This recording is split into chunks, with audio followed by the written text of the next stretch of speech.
Talk Radio. Ian Black, thank you very much indeed, Senior Fellow at the Middle East Centre at the London Sorry to the people in Neasden as well. Yeah, we must make Offended Neasden.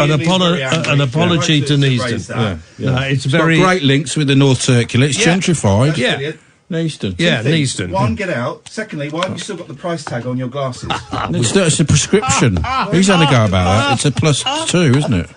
So I remember what I've got to get. Anyway, it's cool to leave the labels on. Do you know, but all the kids, you leave your labels on your trains, don't you, and stuff? It embarrasses me. I am embarrassed. Well, you wear hoodies and stuff anyway. You shouldn't be wearing stuff at your age like that. He's entitled to wear hoodies. He's bald. He's got to keep his head warm. Otherwise, he could be seriously ill. Yeah. I don't go around with the price on my hoodie, do I? Well, does Ian wear the price on his shirt? You've let Talk Radio down, you're right, which is actually not a massive deal, but it's quite easy to do. You've let James Whale down, you've let the production team down, you've let the Amy, you've let the pervert that produces you, the furry guy. Oh, the furry pervert. Yeah, you've let them all down. No. More importantly, you've let yourself down. Yeah. I'm sorry, man. I've got to go. I'm sorry, Ian, but I've had enough of it. That's all right, off you go. Well, I'll stay because we're doing the show, aren't we? Yeah. I've had enough of it. I think you should apologise. Yeah, I'm sorry, man. Apologise. I've had more. Apologise to the listeners, Ash. Right, it's gone now. Let's do a real radio show. Yeah, Brexit's great. Brexit, man. Late night, Iain Lee on Talk Radio.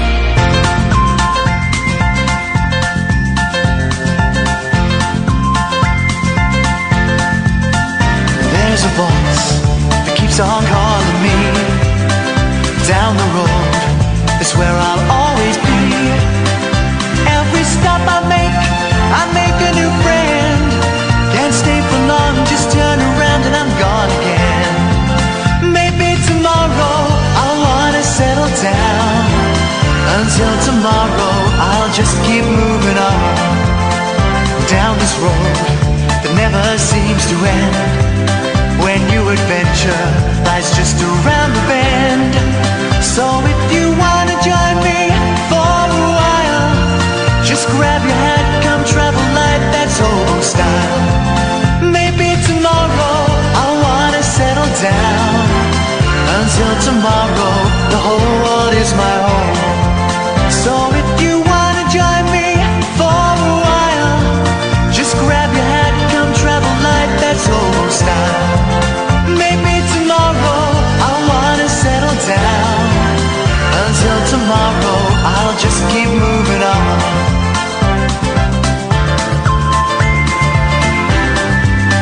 Evening, dear listener, the Late Night Alternative. I'm Iain Lee. Who are you? Katherine Boyle, obviously. It's we say obviously. We stopped wearing name tags a while ago, and I struggled to remember what's going on. Very, very hot in here. Mm-hmm. James Whale has left it very, very hot. They like it warm, don't they? It stinks. 0344. Is that your computer making noises? Oh, it better not be. Every time. I've got a lot of windows open, a very busy person. 0344 499 1000 is the telephone number. We have a special guest coming up later, but in the first hour, that's a joke. Oh, okay. That was a joke. Sorry. I apologise. Yeah, I'll catch on. We got my friend Chip here, Chip Summers. Hi. I don't know how to describe you. Okay. Physically or as my physically, job? you're an older, very slim gentleman. Thank you. Tousled hair. Bespectacled. Yeah. I'm a therapist who specialises in alcoholism and addiction of all kinds. Yeah. I'm in recovery myself, have been for a long time, and I've spent doing the only job probably I've got my CV would allow me to do, which is working with other addicts and alcoholics. We should say that I see you as a professional. We have a professional relationship. So I must be careful what I reveal. Well, no, I've said you can reveal like 95% of everything that I've said in your room. I've said on the air. There are a couple of exceptions, which I've made clear. I've got written down in front of me here. Yes, yeah. But you can say anything you want. If anything comes out I don't want, I'll just dump it. But we're quite honest on this show. But I thought it'd be nice to get you on. Because about 6 months ago you asked if you could come on and plug your podcast. I suggested it gently that might be the idea. But also because we've had a real run, Catherine, haven't we, of people phoning up who, and by the way, if you just want to phone up and do the Chip's going to be here for an hour, right? But if you just want to phone up and do the normal dicking around, you're very, very welcome to. You know what it's like when we have a guest on, we talk to the guest, but we have the normal show running underneath it as well. So if you want to phone up and talk nonsense, 0344 499 1000. But we've had a lot of people, primarily men, phoning up recently who are struggling with booze and or drugs. There seems to have been quite a few. Which I think is brilliant, because... everyone loves a junkie. No, because they're ringing up and they're talking about it, whereas before it's something that they've kept secret, and of course secrecy feeds it, right? Yeah. So they've been ringing up because you've been open about your recovery. Yeah. And they feel like they can talk to us about it, and, you know, for the most part they can, you know. Yeah, and we've had... all I'm able to do, so I kind of guess I wanted you in a little bit, Chip, just to kind of nudge us, to kind of talk to the people listening at home who may not quite get what addiction is. And, you know, there are people that think addiction is self-inflicted and is an extravagance. But also just, I wouldn't mind knowing if what we're doing, what me and Catherine are doing is right. Okay. All I'm doing really is sharing what... the more got people me clean. Declare themselves to be in recovery, the more people get interested in recovery. But because I got clean in the 12 steps in NA, and now AA is where I'm going to a lot. We're not supposed to identify ourselves as alcoholics and addicts in public. That's one of the rules. Well, it kind of... I think you're not supposed to say that you go to AA or NA. I think the thing you just did was what you're not supposed to do. Right, that's one of the steps, isn't it? You kind of just have to... I mean, I don't have any problem saying I'm in recovery. Why keep it a secret? There's people out there who don't know that recovery exists and are dying to find a way to get hold of it. And if we have information or knowledge that can help somebody find recovery, why on earth would I keep that secret? So I think anybody like you and people like Russell Brand who've come out and declared themselves to be in recovery, it gets people so keen on the idea that they can do it. It gets rid of the shame as well. That's one of the big things is the shame. Yeah. That I'm trying to sort of say how we met, and I won't mention any names because that's inappropriate. But so I had 13 years clean. But by the end of that, the last 2 years, I was going nuts because I stopped going to meetings. And I mean, I've shared all of this before. And I was slowly going nuts, and then kind of an ending of a marriage and living in a room on my own in an awful block of flats, but not telling anyone. Then doing I'm a Celebrity, Get Me Out of Here. Yeah. And I came back and I went nuts again. You know, all of those things piled up without having any recovery going on made me go nuts. And I came back from Australia, and within days I had arranged to meet up at some kind of weird sex thing because I knew there was going to be Class A drugs there. And I thought, well, I'm not going to ask for the drugs, but if someone offers me the drugs, I think I'm going to take them because I think I'm okay now. Oh, okay. I don't think I was an addict before. I think maybe I was younger. I didn't quite... I think I can handle it. And I ended up in this horrible, grim flat with this guy, and he had crystal meth, which is a drug I'd never done before. Cocaine was my drug of choice. And suddenly I'm smoking crystal meth after not having done any Class A drugs. Big hit. For 13 years. Well, the first 20 minutes, nothing's happening. And I'm thinking, oh, man, this is rubbish. And then 20 minutes in, suddenly, I was very, very high. And the voice in my head went... welcome home. Welcome home. Do you know what I mean? It said, welcome home. This is, what were you doing leaving me for 13 years? And for 5 minutes, it was awesome. I was high and I felt comfortable, and I felt loved, and I was like embraced by this crystal meth for 5 minutes. And then after that, the next 24 hours were awful and painful and miserable. And, I'm lucky that my relapse only lasted 3 months. And straight away, from the very next day, I knew this wasn't what I wanted. The very next day, I told Katherine what I'd done. I got in touch with a couple of friends from NA who I hadn't spoken to for years and said what I'd done. I went to a meeting that night. and it was 3 years. I don't know, it was 5, 6, 7, 8, 10. I don't know how many more times I did it in that 3 months, but I did it, and I lied a lot. Are you going to be okay this weekend? Yeah, I'm going to be fine. Not, I'm, you know, on the way home, picked it up. On the way home, knowing that I was going to go and pick up drugs and then check into a hotel for the weekend. Blah, blah, blah, blah, blah. Insanity. When I was in a hotel for the weekend, in Insanity, I got in touch with a couple of people on Twitter privately who I knew were in recovery and who I knew a little bit. I'd met them professionally. I'd met them in the rooms. And one of them said, here's a guy called Chip Summers. Here's his number. Why don't you give him a call? He might be able to do something. And I was like, okay. And I don't really remember much of that. I think I phoned you on a weekend and said, I'm stuck here and I don't know. I didn't really know who you were. No. Good. Yeah, it was good, yeah. And that was kind of the start of our... I still had a few more use-ups in me after that, but it only lasted 3 months, thank God. And then we started working together. Has it only been 2 years then? About that, I would think. It must be, yeah. Yeah. I'm going to be 2 years clean next March. I know. It's fantastic. You should be very proud. Thank you. But that's how we met. And you're very well respected with... Well, lots of people know about you. You mentioned Russell Brand. I'm not going to mention any names, and if you do, then we can go there, but otherwise I'm not going to. But you mentioned Russell Brand, and of course, a lot of people will know who you are because he wrote about you in his... Well, that's why I think I will use his name. There was a famous therapist about 20 years ago, and he went on morning television and said, the thing about Elton John and Michael Jackson that they absolutely like about me is my confidentiality. Fantastic. Yeah. So, but I know Russell's put it out there, so I don't have a problem mentioning, but I wouldn't mention any other class name. No. And how, again, if I ask anything that's inappropriate, then say it, but how, did you help Russell get clean? How are you part of his orbit? I was sort of floating about an agency, John Knoll's agent, John Knoll Management, and I would go in there and pick up their kind of waifs and strays who were going a bit awry. Oh, wow, okay. Sort of it was like in-house therapist.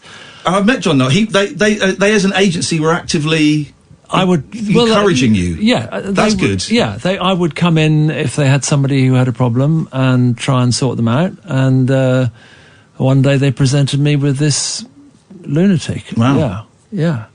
And it was obvious that he needed to go straight from here, do not pass go, do not pick up drugs or £200 and go to treatment. Yeah.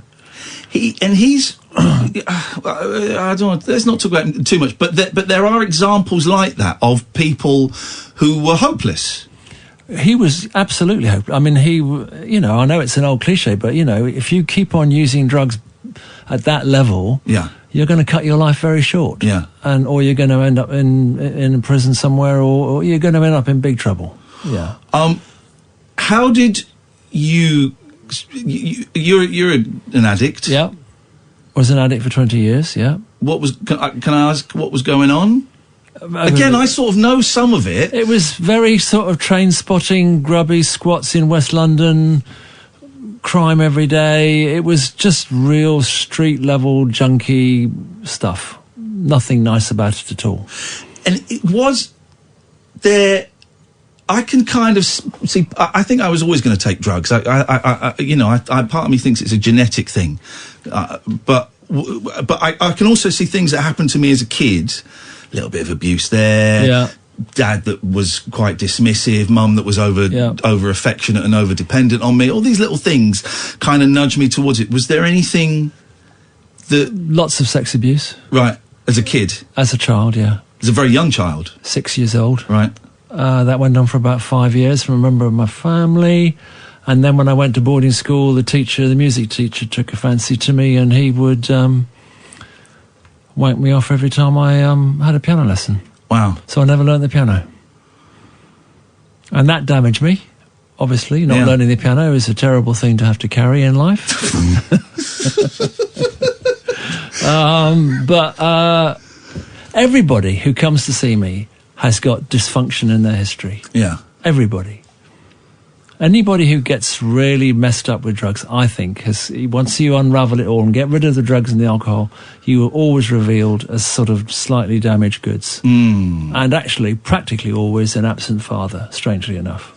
Really? Yeah. Isn't that interesting? Yeah. I keep on waiting for the client to walk in who's not had that, but everybody, either emotionally, they could be just emotionally absent or just absent altogether. So that thing you were saying about genetic, I think there will shortly be some kind. I mean, they have found genetic failures for practically everything. Yeah. They'll find something about alcohol dependency, but you know, if you grow up in a home where two your parents are both alcoholics, you're going to be messed up. So whether it's genetic or the fact that you just had a really bad childhood, sometimes it's difficult to differentiate. And there's the thing that I'm finding through my recovery is that the connection.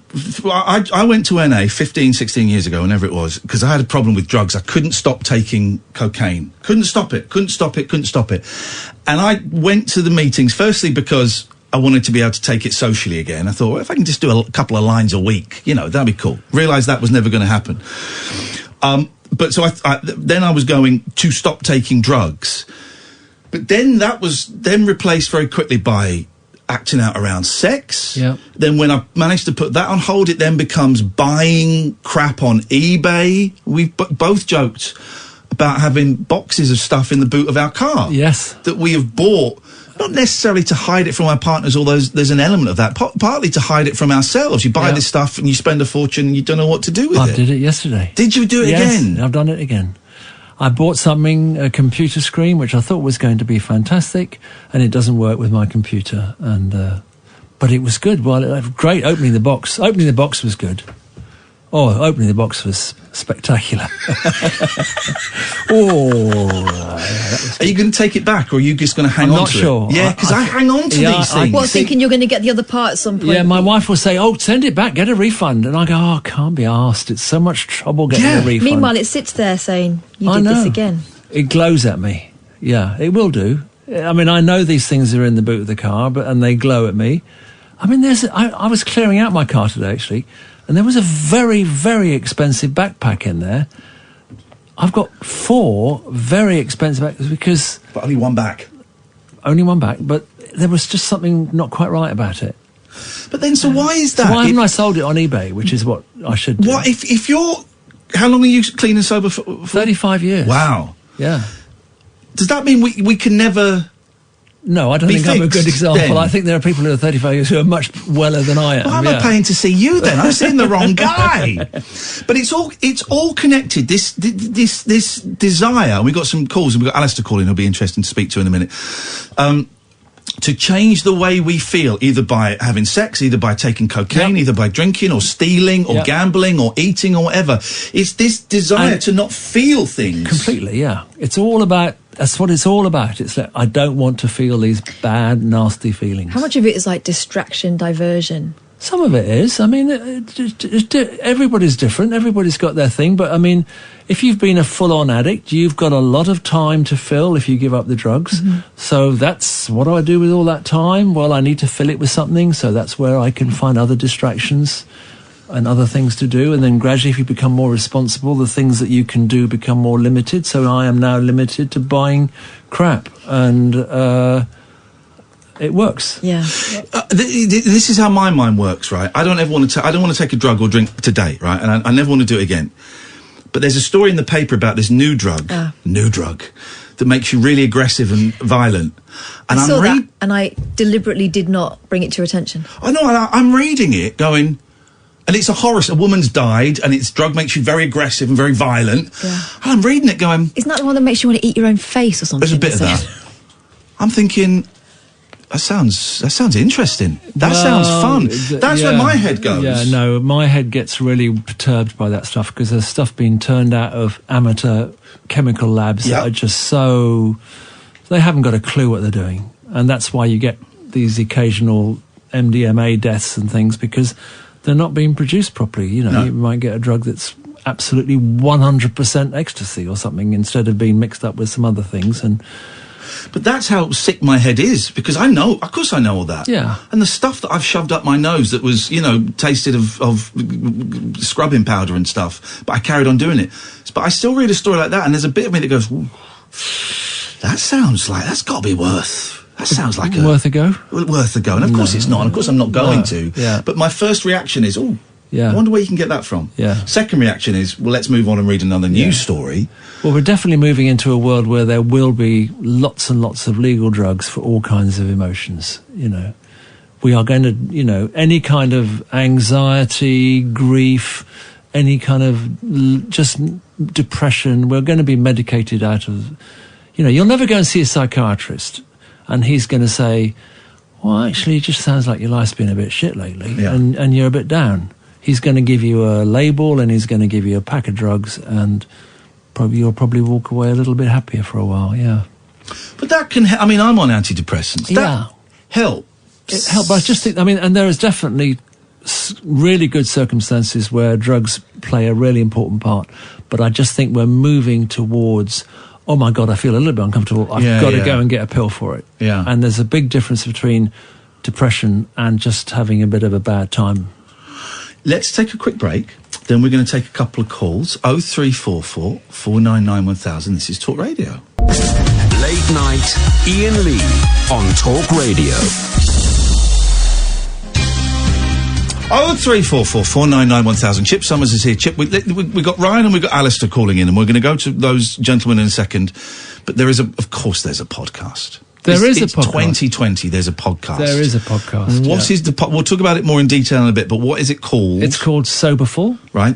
And it's there free, and it's about 80 episodes we've got so far. And who is it? Is you and... Me and a woman in America called Ronnie Varley used to work for me. Right. And we do a bit of banter, but we always take a different topic every week. Yeah. To do with people who are either thinking about or in early recovery. So it's very much around people who are struggling with that changeover from one way of behaving to another. And it's not geared for people like me who've been around for years and years. It's for people who are just kind of in the early days. Mm. And you Soberful, and you can get that everywhere. iTunes and Acast. Yep. We'll talk about that in a moment. Yep. Let's go to Ryan. Good evening, Ryan. Good evening, Iain. How's it going? Very well, Ryan. What you got for us? Well, my original plan for tonight was I was just going to ring in and talk crap, but then I heard some stuff that you were talking about that actually resonated quite a bit with me. You can talk about the stuff that resonated and then talk crap if you want. Yeah, if that's all right. Of course it is. Of course it is. Yeah. Go on. Right. So going on addictions, I'm 24 years old. I've gone a month clean. My main drug was cocaine. And I was sort of using it as a crutch to be better in social situations. Mm. And recently, about a year ago, I don't know if you've heard of this show, but I went on this show called Take Me Out, the ITV1 show. What's that? Is that the dating Yeah, show? yeah. Where it's like 20 women lined up and they have to... Have you seen this, Chip? No. It's like a sort of modern blind date, but with... Yeah, okay. You went on that, did you? Wow.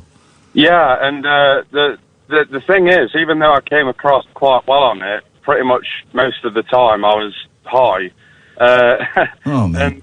And yeah, I ended up coming back from it and being like, I can't keep using this to feel good. I need to find another way to feel good. And going back to how your childhood can affect you later in life, I do agree quite a bit. I think it's a case of, upbringing and your environment as well. So I lost my dad at quite a young age. I was 18. And, my dad, not only was he my dad, he was my best friend as well. He was an absolute legend. And my mum as well. My mum, don't get me wrong, she's not a bad person, but in the politest way possible, I'd say she's an emotionless zombie. Not a great upbringing, I'd say, and it sort of led to that later in life. But what I'm trying to do now, I'm trying to fill my time up with other things that make me feel good. And one of the things that resonates with me is music. and performing live. I'm a guitar player and a singer. Go on, Chip, do you want to say Oh, yeah. anything? Well, I just want to say that, I think what you just said then about finding social situations difficult, they are definitely difficult at the beginning when you've given up one drug that's really helped you with social situations. When you're suddenly without that, social situations are really hard to begin with. It takes quite a long time to build up confidence again. But it's really good that you've got an interest that fills up that time, the music, something that occupies your mind, because you want to try and keep as busy as possible to begin with. Yeah. Are you finding it difficult not without the coke? When I go on a night out and, you see everybody talking and having a good time, and if you're one of these people who's sort of quiet and in a corner, you sort of feel like, it's like Superman's cape, you know what I mean? You're like, let's just go in the telephone box, as it were, put my cape on, and then I can be this social superhero, that's where the... Oh, I like the metaphor that Superman is Clark Kent coked up. That's a great way of putting it. But but you're finding it difficult, but okay. In day-to-day life, when I'm at work, it's fine, because I sort of get in the work mode. It's when you're out of work and you're with friends and you feel like that there's no boundaries, you know what I mean? It's like, you're out and about, everybody's drinking, everyone's having a laugh, and, you just want to be like them. And if it doesn't come naturally to you, you sort of try and find other ways to... It won't come naturally to begin with. No. You can't just make that switch overnight. It won't come naturally straight away. And you're putting yourself under a lot of pressure going back into places where everybody's doing coke and everybody's high. They look like they're having fun, but you and I both know that in the morning they're on a come down and it ain't going to be so great. So I would probably try and avoid places where you're going to be in front of people who are obviously sort of tempting you almost all the time. Yeah, I agree. Yeah, and just until you get stronger. Yeah, definitely. And like I say, my main focus now is just the music, playing live and, and entertaining people with the music. We all have a common love for one thing, and I think that... But isn't your... Right, do I remember correctly? Your taste in music is awful, isn't it? My taste in music. Have we not talked about this before? Who do you like, Ryan? Who do I like? Like a bit of everything, really. I'm quite into my 50s and 60s. Oh, no, okay, it was someone else. It was other Ryan with terrible taste in music. It was another Ryan with terrible taste. I'm sorry, Ryan. I didn't mean to... I remember someone calling in and I was quite angry with their musical taste. But your 50s and 60s fixation, Ryan, you can keep. Oh, brilliant. Oh, that's good. Did you want to talk crap for 30 seconds? Yeah, this was going to lead into me talking crap. So, basically... I was going to ask, what's your opinion on the open mic music scene for, like, young, budding musicians? I don't know, as I'm not a young budding musician anymore. As you know, I'm a very successful recording artist. With just signed a new deal with Columbia Records, guys. It's all right. I imagine it's slightly exploitative, but it gets you seen, it gets you stage time. That was always the phrase when I was, like, doing stand-up, was get a bit of stage time. Yeah, I think my opinion is that it's not promoted enough, and I feel like the art scene is sort of dying a little bit.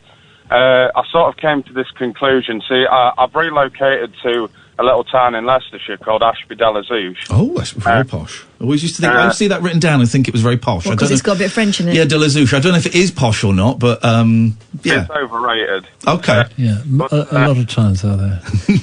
I live near there. I went to this, like a jam night, like a plug and play. This was on Friday. And I went in there, and the first red flag was that there was only about 7 people in there. Yeah. I mean, I know it's January, but it was like the end of January. Everyone's already been paid. I know the weather wasn't very good, but it's like, we live in Ashby-de-la-Zouch. There's no to bloody do around here, you know what I mean? It's like, you don't want to come out and do some free live music. You know, so But you're going to need these stories when you're famous. Yeah. You're going to need to say, you know, I used to go to Ashby de la Zouch and play in front of 5 people, and, you know, I did it. These are the gigs that are going to make you, Ryan. Yeah. I've done stand-up in front of 5 people. And now look at me. Not a stand-up anymore. Ryan, listen, it's nice to talk to you. I'm going to move on because we've got quite a few phone calls. Thank you, mate. Let's go to Alistair. Evening all. Hey, Alistair, how you doing? I'm good today, thanks. You've been a little bit down, but you're on the up. Yeah. What I was wondering to ask... Chip. I don't know what to call you, Chip or Mr. Summers. No, Chip, please. Mr. Summers. Chip. I've been... tomorrow I'll be 9 months sober. Well done. Well done. Thank you. I was an alcoholic for many years, really, although I didn't recognise it. So I've just recently, in the last couple of weeks, got a sponsor. Mm-hmm. And we've had our first meeting, and we're going to be embarking on the steps. Now, I'm particularly anxious about the step 4 and step 5, which relate to talking about all the people you've heard, you know, in the past and so forth. And Chip, for those who don't know, because we talk about the steps a lot, for those who don't know, basically it's a set of... It's a sort of structure for dealing... First of all, it's kind of a structure for admitting you've got a problem, admitting that you need help, and then 4 and 5, Alistair, are kind of writing down a lot about your history, really. It's almost a life story. It's 8 and 9 that are about making amends for the people that you've harmed. So 4 is you write down basically everything you've done and you're ashamed of and you hate. 4 and 5 is about learning about yourself. What do you like? Sort of, what are your pluses? What are your assets? What are your defects? What are the things that you need to work on? That sort of thing. But the one you're talking about is 8 and 9. Why does it bother you? Well, actually, I got that mixed up. You're absolutely right. No, 4 and 5. I also suffer from depression. Right. And I've got. I'm on venlafaxine for that. Right. And already, I've kind of been emotionally very up and down recently, and I'm wondering whether I'm anxious about what's going to come with thinking and bringing back a lot of stuff that's happened in the past. Then do it at your pace. You do it when you want to. Yeah. I mean, do it eventually, but do it when you're ready for it. Don't do it if you're going to feel it's going to upset you now. Don't do it. There's no timetable you've got to adhere to. But also, they're written in that order because by the time you get to step 3, by the time you finish step 2, you're ready for step 3. By the time you finish step 4, you're ready for step 5. It's not like day 1. You've got write a list of people you were shit to and go and say sorry to them now. It's not that. You kind of build up to it in order so that you get to the step you're meant to be on at the right time. And also, you don't have to, if it's the fear of saying sorry to everyone, you don't have to say sorry to everyone. That's a slightly misleading part of it as well. That was one of the things, Chip, that put me off going into recovery, was thinking, oh God, I've got to say sorry to everyone that I was horrible to. And you don't. That's not what it is. No, it's about people you've harmed, and actually it's far fewer people than you think it is. Yeah. I thought I'd harmed everybody I ever came into contact with, so there wasn't going to be enough paper in the world to, for my list. It was because I hurt everybody, but actually, when I really looked at the people I'd harmed, it's like a little shopping list. It's got about 15 names on it. Right. I had to kind of do a bit of a catch-all for things like Society, who I had obviously been an absolute menace to, but the actual people I'd harmed were basically just my family, a few friends who'd reached out to me, people I'd mouthed off in the street. I didn't harm them or do anything like wrong with them. But I mean, I wouldn't, Alistair, I wouldn't think your list was that long, was it? Well, not so much. I mean, the family. I've got 2 brothers. I probably need to make amends to at some point. But you may find I've had, if it's my experience is anything to go by, I had, let's say it's 15 people on my list. 14 of them were really lovely experiences. Right. It's actually, this will sound cheesy. It's quite beautiful. Yeah. It's quite beautiful. Right in the list, I found daunting. And I still make amends now. The people that I bumped into someone in the street a couple of months ago that I behaved terribly towards at work and really let down. And I just bumped into her. I've not seen her for 20 years. And I went, oh my God. And we chatted and I said, I feel I owe you an apology because of this, this and this. And she went, oh God, oh no, that was nothing. And we kind of laughed about it. For the most part, it's beautiful. And each time I've said sorry or apologised or explained the situation, I've come away feeling a little bit lighter. I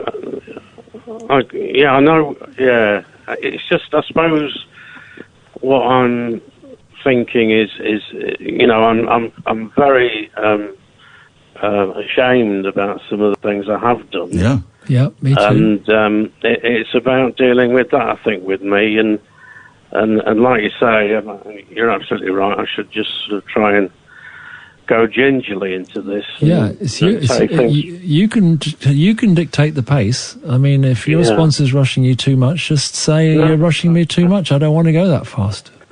No. I mean, it's not that. I'm just preempting it, I guess. Well, exactly. Have you done step one yet? The fact that you're on the show. Alistair, have you done step one yet? Well, he has done because he's 9 months sober. Well, exactly. Yeah. But I mean, he's done step 2 and 3 officially with your sponsor.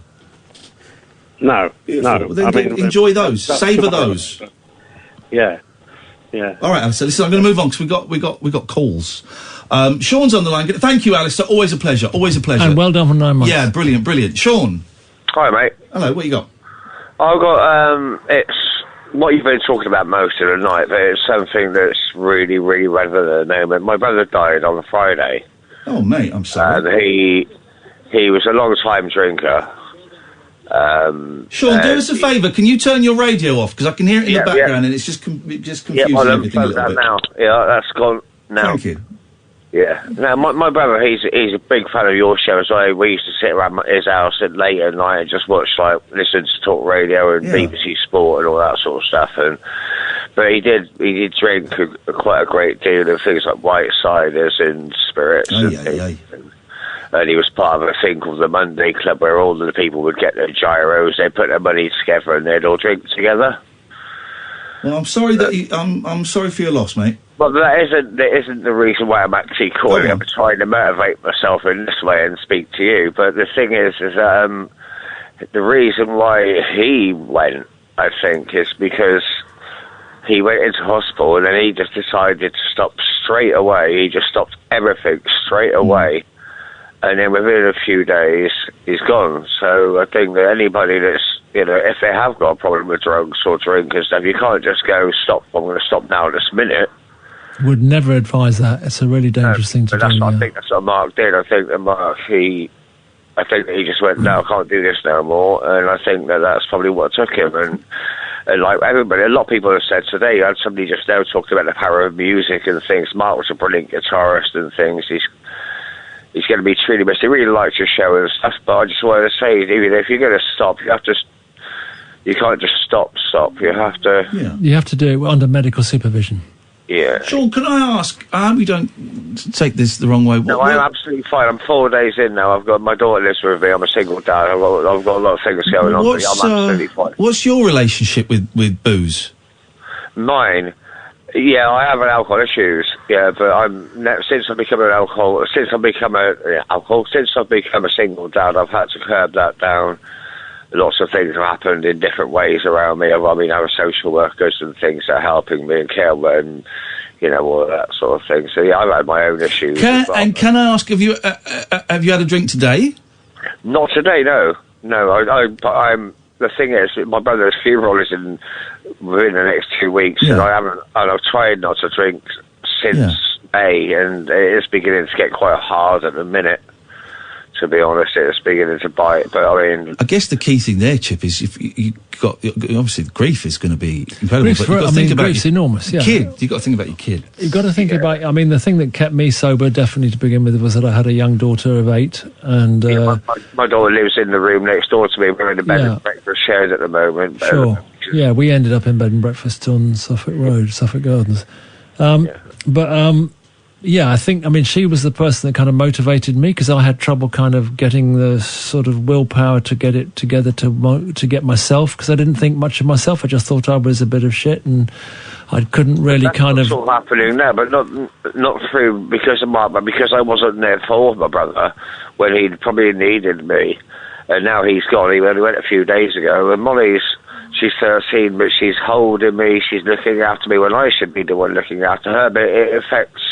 You do get that role. You do get that role reversal a bit. You know, there's lots of young children who are looking after kind of parents who've got alcohol problems. But the thing that you can do is to now you're acknowledging that, and you can change that around. And in a few months' time, you'll be looking after her in the way that you should and want to.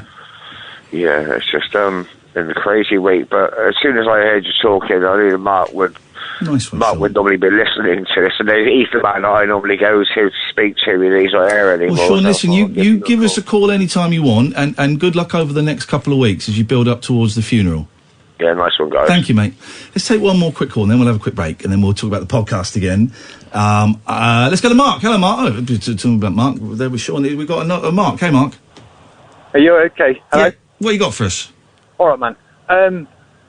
Hello, Katherine and Ian. Hi. Hello. Can I speak to Chip? You can speak to Chip. I'm here. Hello. And more of a question on behalf of Katherine and Ian.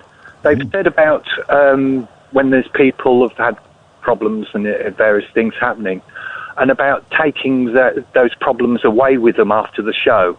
How do you keep those problems from not getting inside you? I do various voluntary work myself, and I can't really explain how I keep it sort of that one step away, if you get what I mean. I do know exactly what you mean. Taking a lot of the stuff home that we get given from some of our callers. Yeah, no, I get that completely. I remember when I first started working, I would really sort of take that stuff home and turn it over in my head over and over, and I suppose it just came... It's not that I'm disinterested, but I just learned how to kind of shut down between my work and my social life and my home life. But it took a bit of time. But you know, but they're even still, you know, there are still people who kind of I get concerned about and worried about when I don't see them and in between sessions. You have to. You can't just become a sort of robot and not have any feelings about other people at all.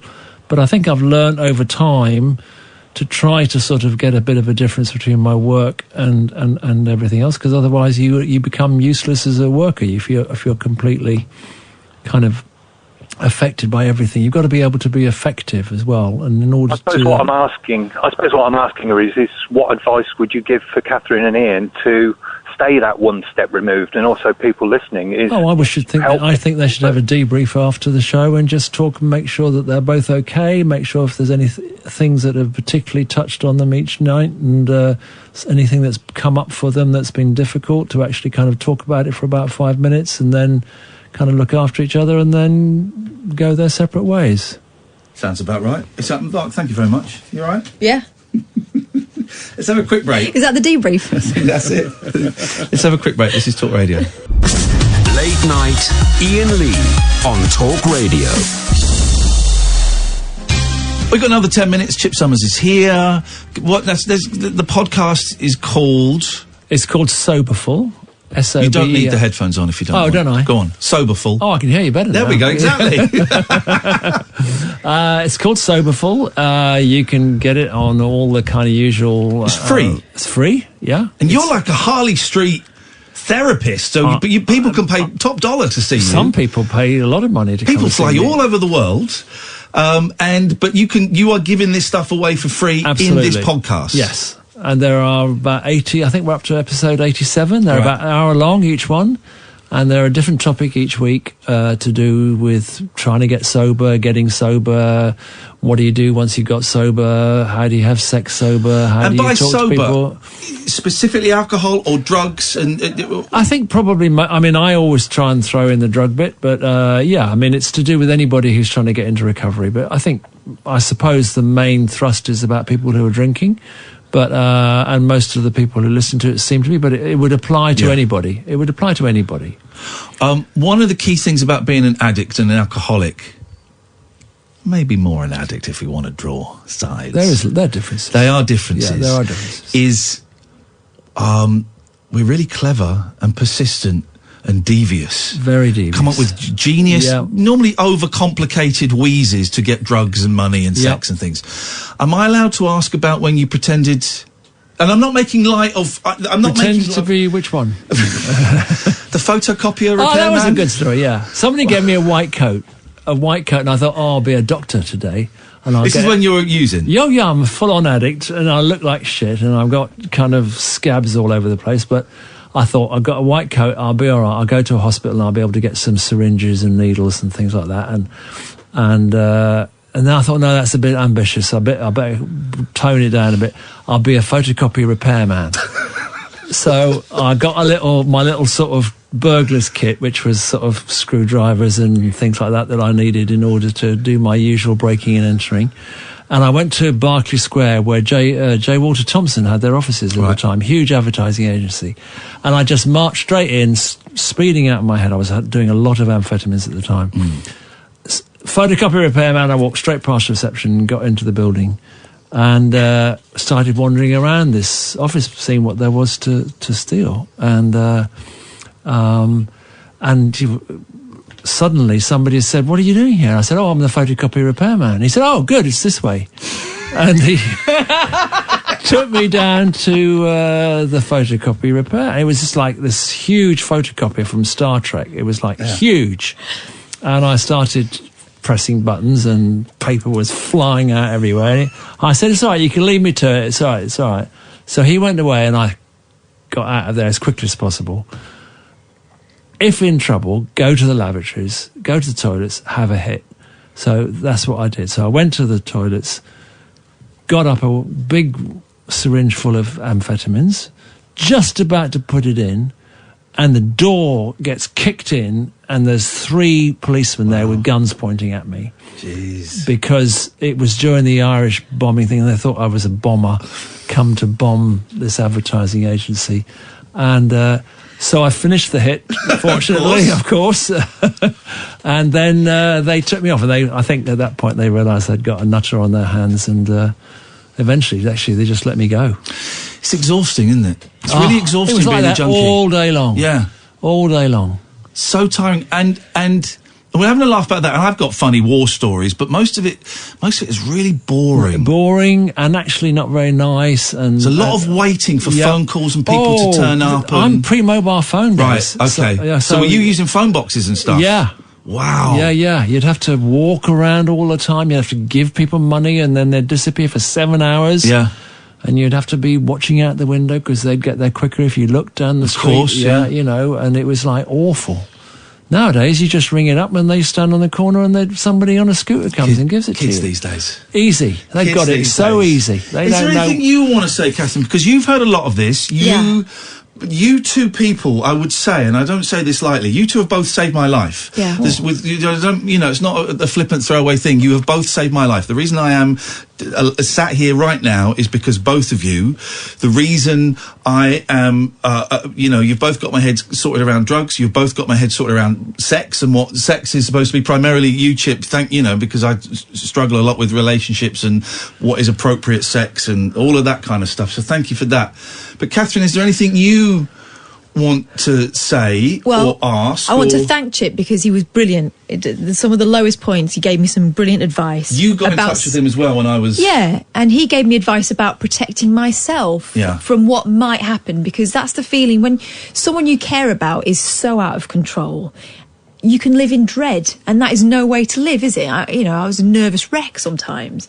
And Chip kind of gave me advice about, that whole thing about you can't control it, or you can control is your response to it. Yeah. And really powerful thing you said to me, and I've told you this, is do as much as you can so that you'll be right with yourself if you survive him. Yeah. That was an incredible bit of advice, and really important, and hard to hear, but really necessary. And there'll be people listening to this at the moment who are worried about someone and feeling powerless and kind of forgotten about, because everyone kind of focuses on the person who's in it, who's the primary person in it. What would you say to those people? How do they stay sane when everything is completely... There's mayhem around them, isn't it? It is. I mean, for every addict, there's 5 or 6 people whose lives are completely devastated. You know, young children who go to school and all they do at school is worry about their parents all day long, what they're going to come home to.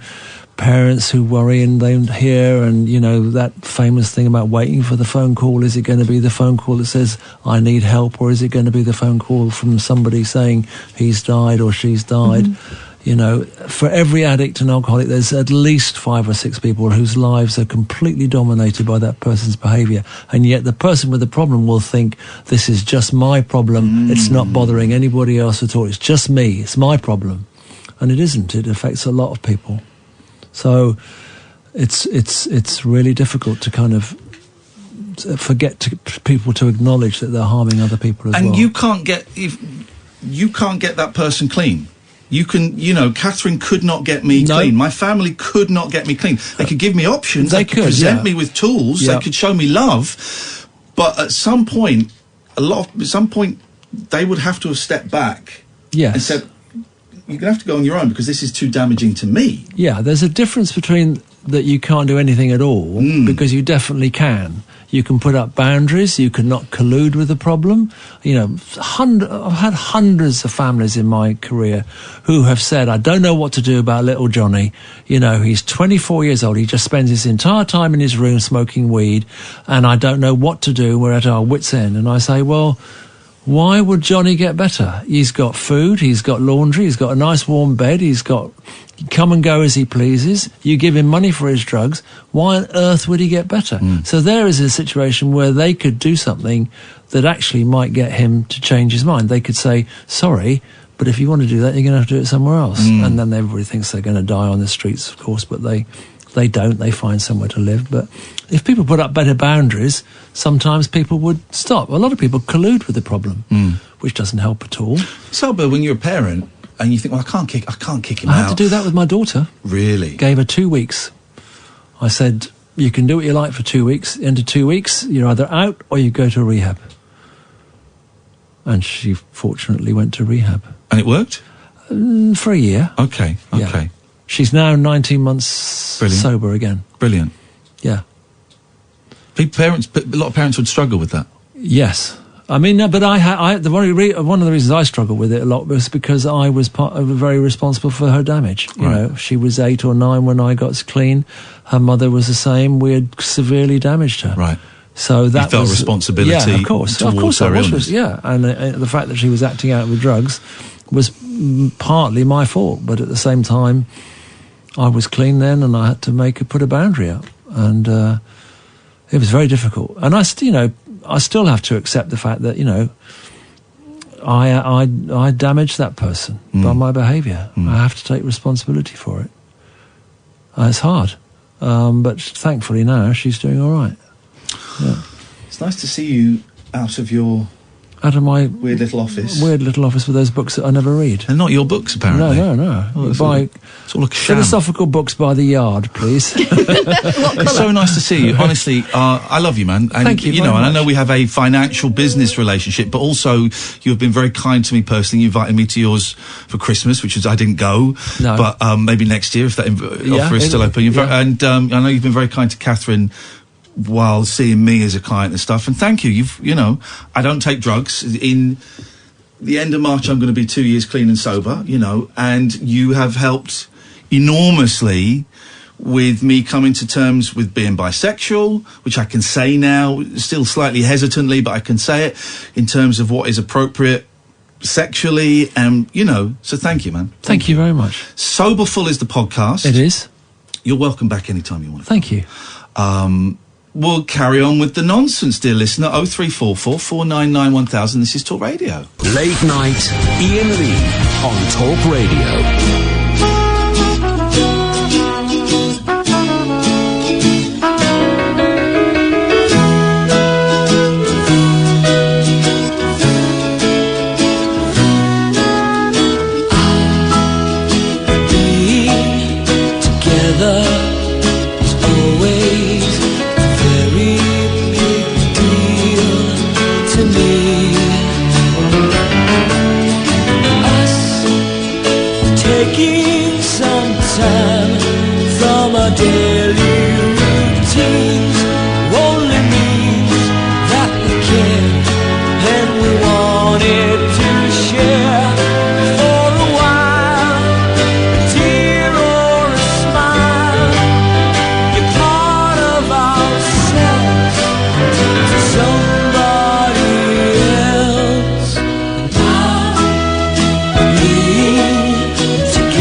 Song to Katherine, yeah, and wasn't it? We loved it. You loved that song? It was almost as special as the first 5 times. On the way out, Chip said to me, have you got to see me off the premises? I said, yeah, we've got a lot of photocopiers. It's a good story, isn't it? It's such a good story. It's such a good story. Especially when comes out of that mild-mannered gentleman. Exactly. Over there. He's very well, very well spoken, very, I would say, posh. Yeah. Gentleman, and it goes to show that it can hit anybody, no matter class, anything. But that doesn't have to be the end of the story. No, exactly. Thank you, everyone, for that. I know we talk about stuff a lot, and some of you may think, he's bringing in his therapist. That's a bit self-indulgent, a free session.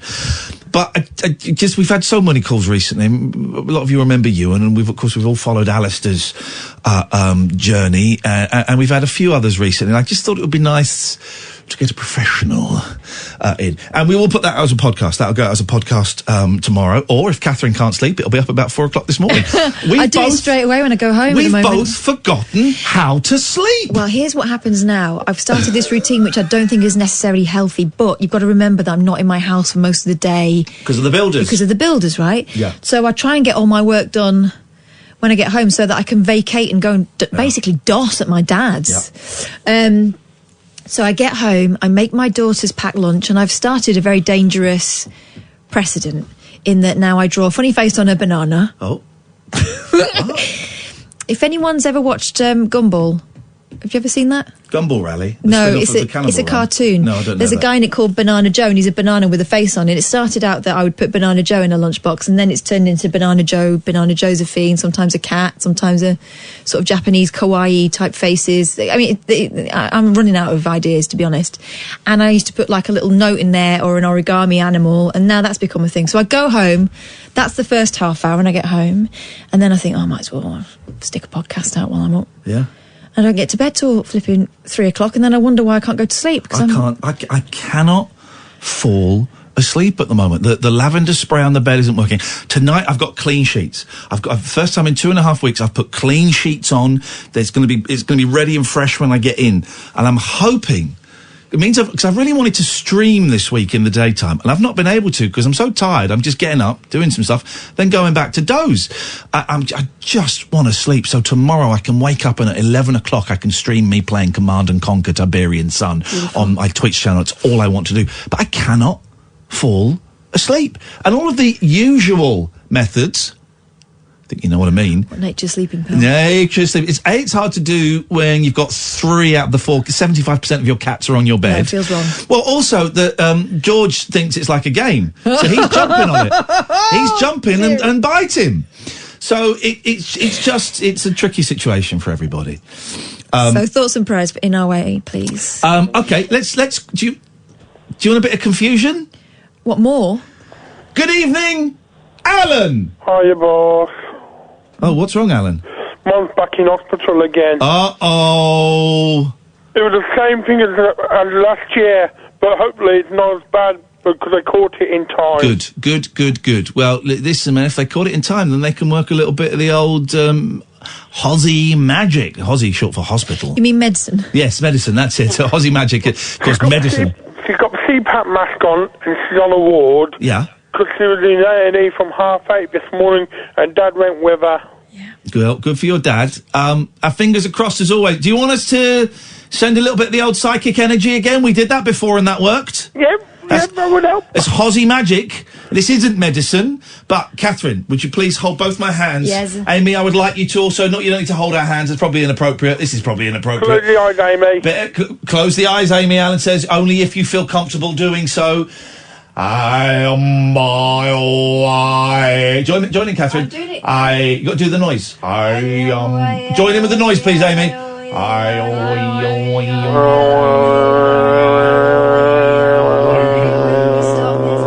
When she's better. What? We could take a while, I suppose. We send our best, Alan. Thanks, Bob. Thank you, Isabel. Hello. Hello, Isabel. I'm going to let you lead this and see how far we get. All right, you ready? Yeah. Right, you know we were talking about being sober and that before? Yes. I'm sober for 5 minutes. I don't believe you. No, I don't drink alcohol, you say. 5 minutes is fantastic. You should be very, very proud of yourself. But listen, Iain, I'm not sober for a reason. Okay. I'm being haunted by an owl.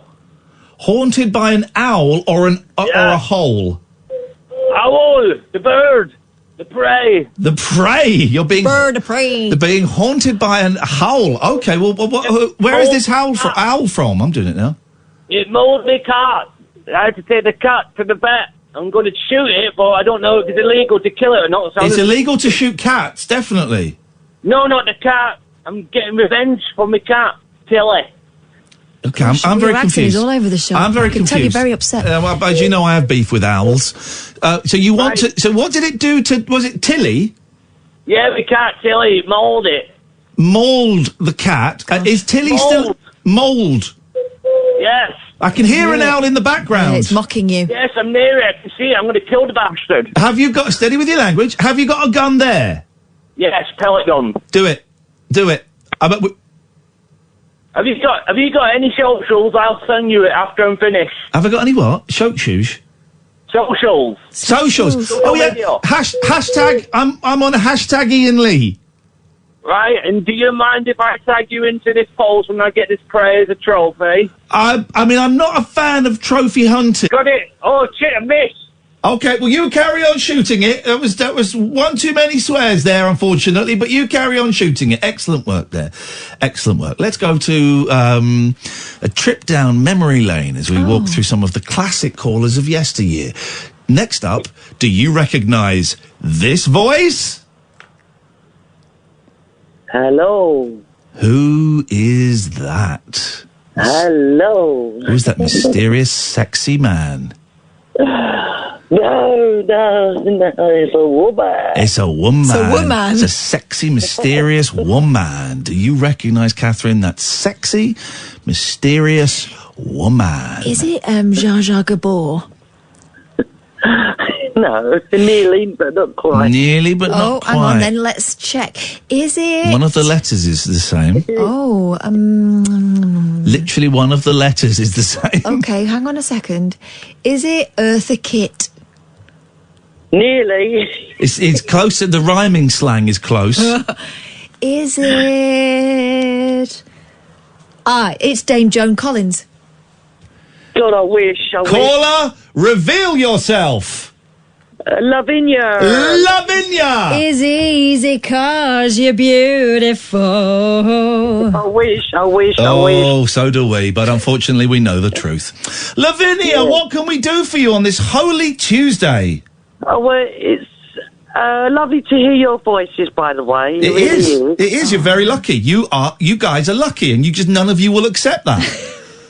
Well, also, can I just say, I was listening to you talking to that guy earlier. Yep, Chip. I think he was a therapist or something. Yeah. Some guy that. Yeah. Some guy, yeah. He's a therapist or something, yeah. Yeah, that guy, yeah. I was listening little bits, and you know what? I sum it up in one. I feel I feel in this world at the moment, you know, I don't know if you agree with me or disagree with me. Well, when you tell us, we'll find out. Brace yourself for some wisdom.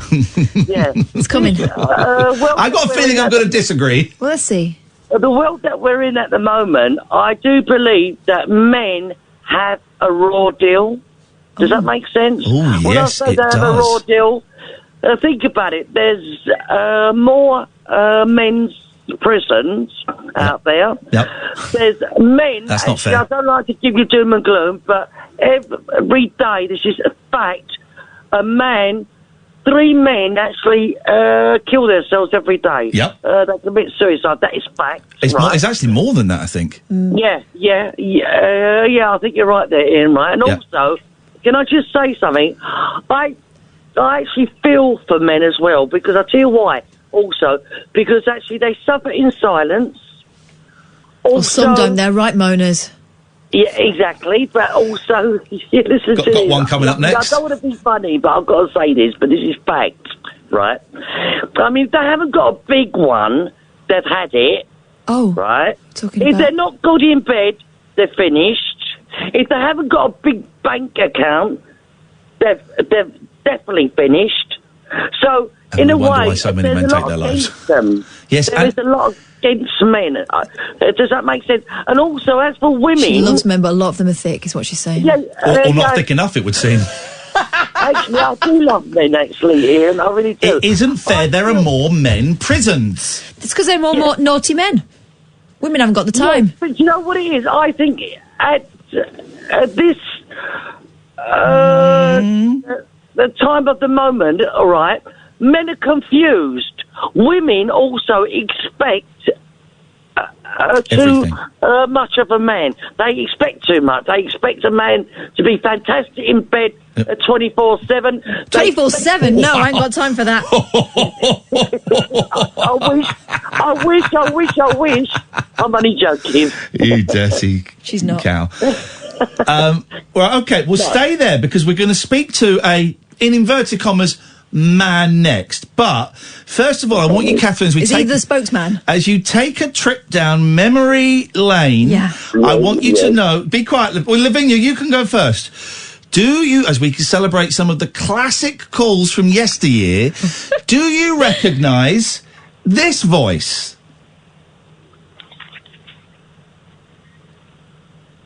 That's you, caller. Who's that? No, not you. The other caller. If you can hear me, then I'm talking to you. Me. Do you recognise that voice, Lavinya? The one that went, nay.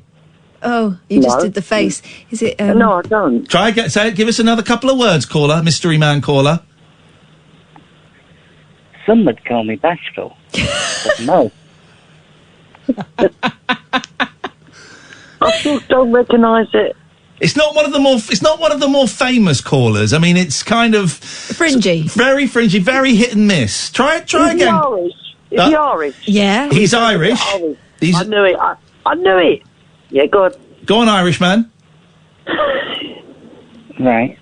Yep. You weren't always best in school, but I certainly had you round the running track. Do you recognise that voice, Lavinya? No. I mean, it sounds like a woman now. Doesn't it, actually? Maybe I've got this wrong. Maybe are you a man or a woman, mystery caller? I'm a red-blooded male. Okay, I don't think sounds like a woman to me. Well, you do sound like a fella, so it's very in at the moment in the Q community. Okay, caller. Nobody here has guessed who you are. Katherine, you don't know who it is, do you? Yeah, I've got a good idea. Okay, who do you want to suggest a name? It's that chicken botherer. Chicken botherer. Can you give us a name, Katherine? Babcock. Babcock? Babcock? What, Lavinya? David Babcock. David Babcock? That's right, Lavinya. It's David Babcock. David, say hello to Lavinya. Lavinya, I've never heard of you either. Oh, hi, my lovely. How are you? I'm out of breath. Why? Why? Because I've been running up and down the stairs, silly. Oh, that's good exercise, isn't it? Yeah, what's your favourite dinner? My favourite dinner is, I'm just trying to think, because I love everything and anything. My favourite dinner is lobster. Lobster thermidor. You don't mind, do you, Lavinya? No. The lady has expensive tastes. Definitely, my honey bunny. Ooh, step back. If a chap were to want to maybe wine and dine you, yes, do you dress up nicely for it? Definitely. I really go to town. Actually, I just go to my wardrobe and I just dress from head to toe. Totally, I love it. Right, my sweet darling. Sorry, my lovely. Sorry. What did you say, my lovely? I said, right, my darling. Yes. On a first date, maybe kisses? Not really, because I like that to be another time, I don't like to rush in. You don't like to rush in like a big bus driving into a wall? No, I like to keep them sort of dangling. Oh. You're certainly getting me a bit more flustered as we speak. Sorry, my lovely?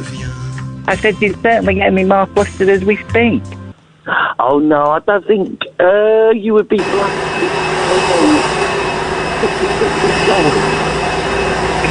that. That's nothing. Ignore that. Dirty. No. But it's okay, I'm just doing some cleaning. Oh. What's happening?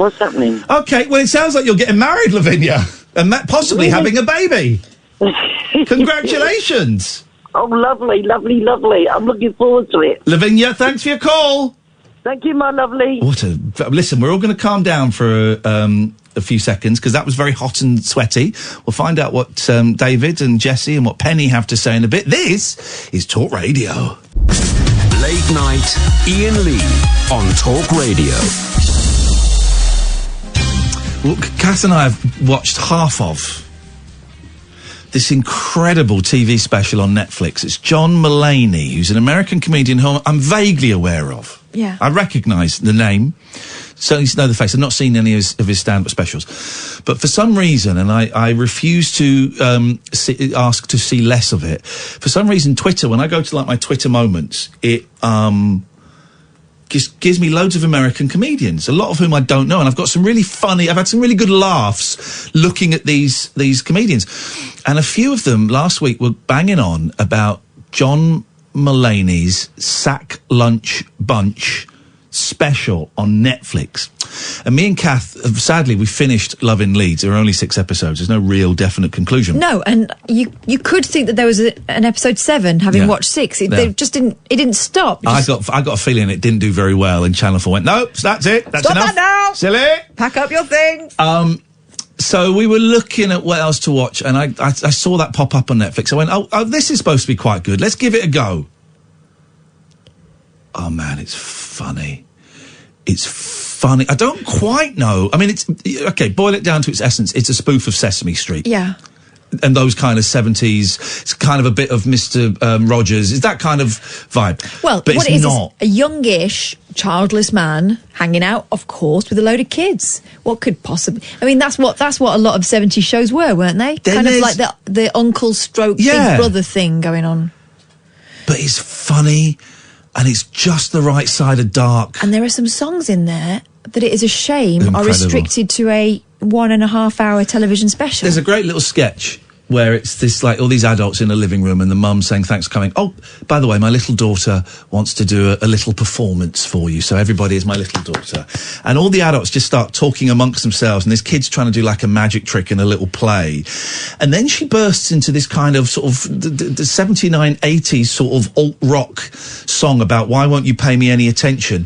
And then David Byrne from Talking Heads joins in, and she's got the big padded suit, and they're both doing this weird choreographed dance. It's the best song Talking Heads never recorded. And it is, and David Byrne does it completely straight.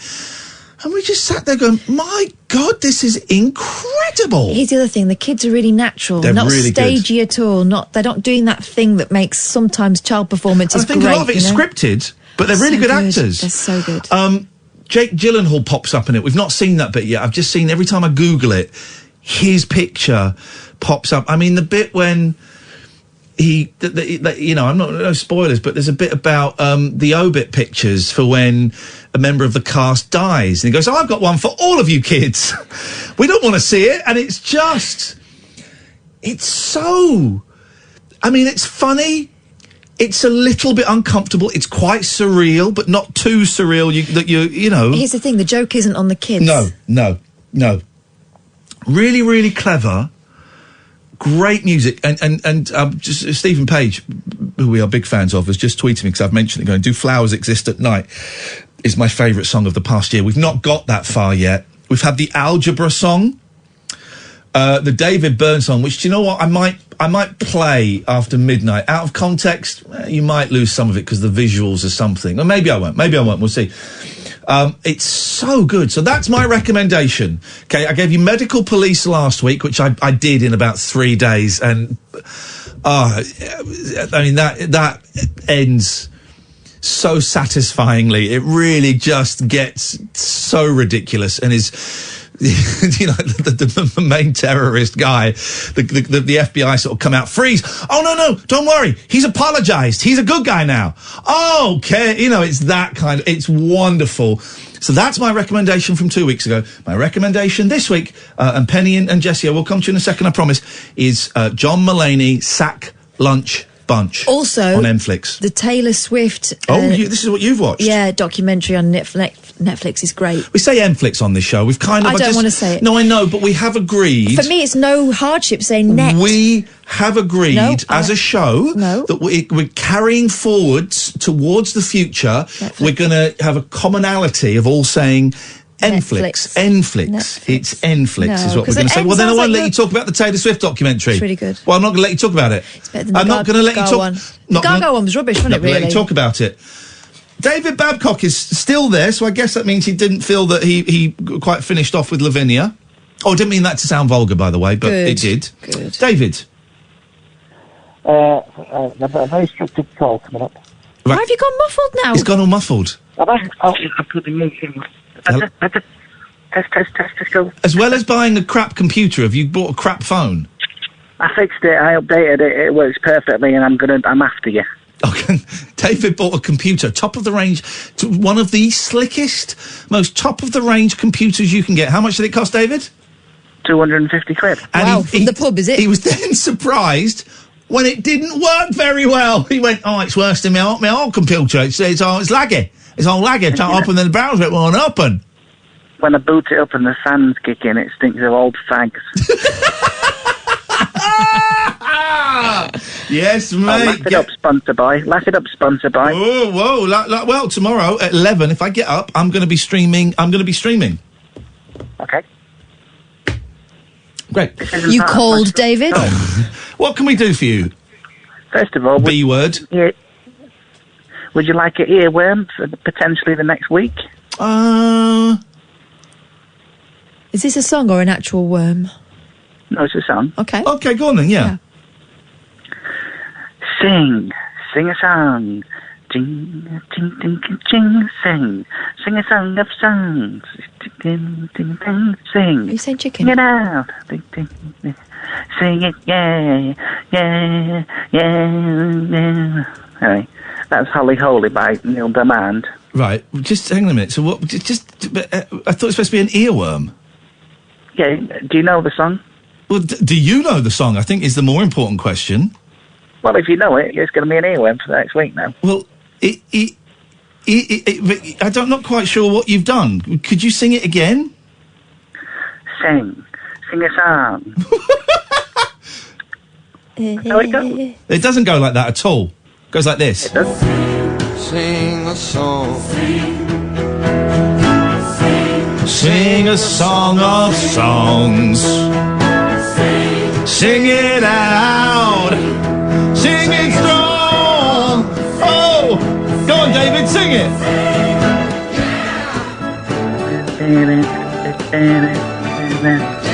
Don't sing the guitar part.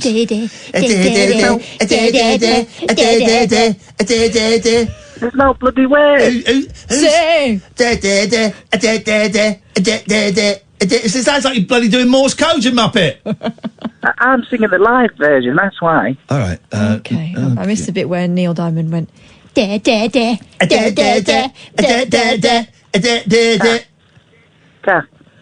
Yes. have you stocked up on earbuds? Sorry? What does that mean? That sounded a little bit... Here we go. He means this version. Sing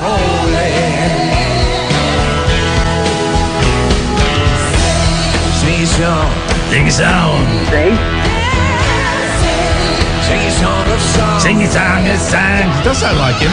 It's not going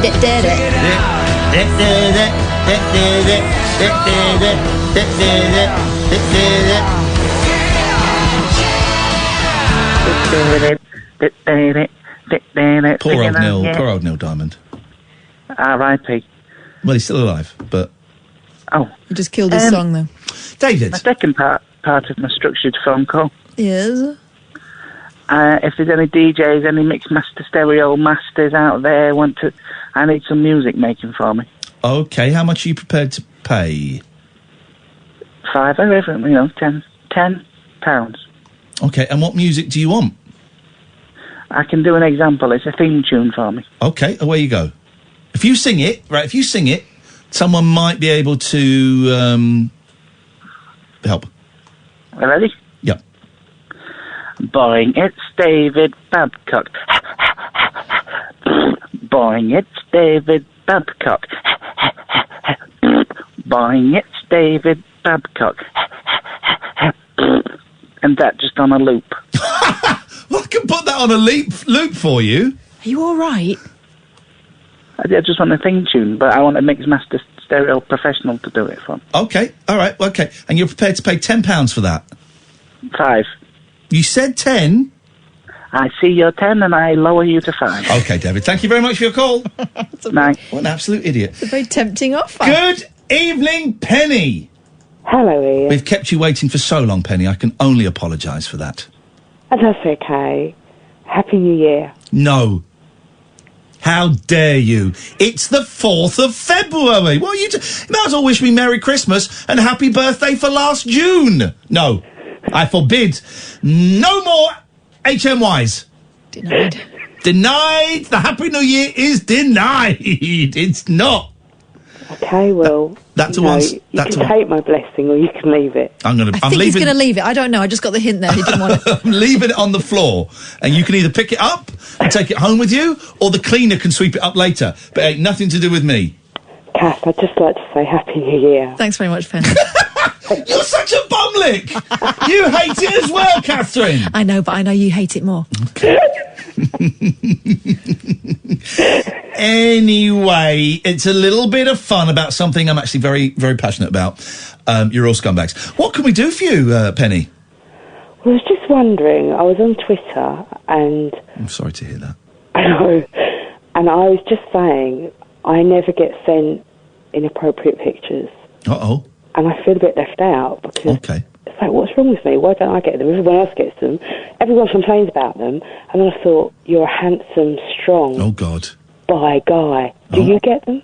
I do actually. When I came out as bi, I started getting like 23, 24-year-old guys sending a few inappropriate ones, and then just a few kind of them sort of laid back in little shorts going, hey, hi, if you want to meet for a coffee or something. Coffee and shorts. And I'm like, no, thanks. But, I've just found a Paul McCartney podcast called Paul or Nothing. I'm going to download that.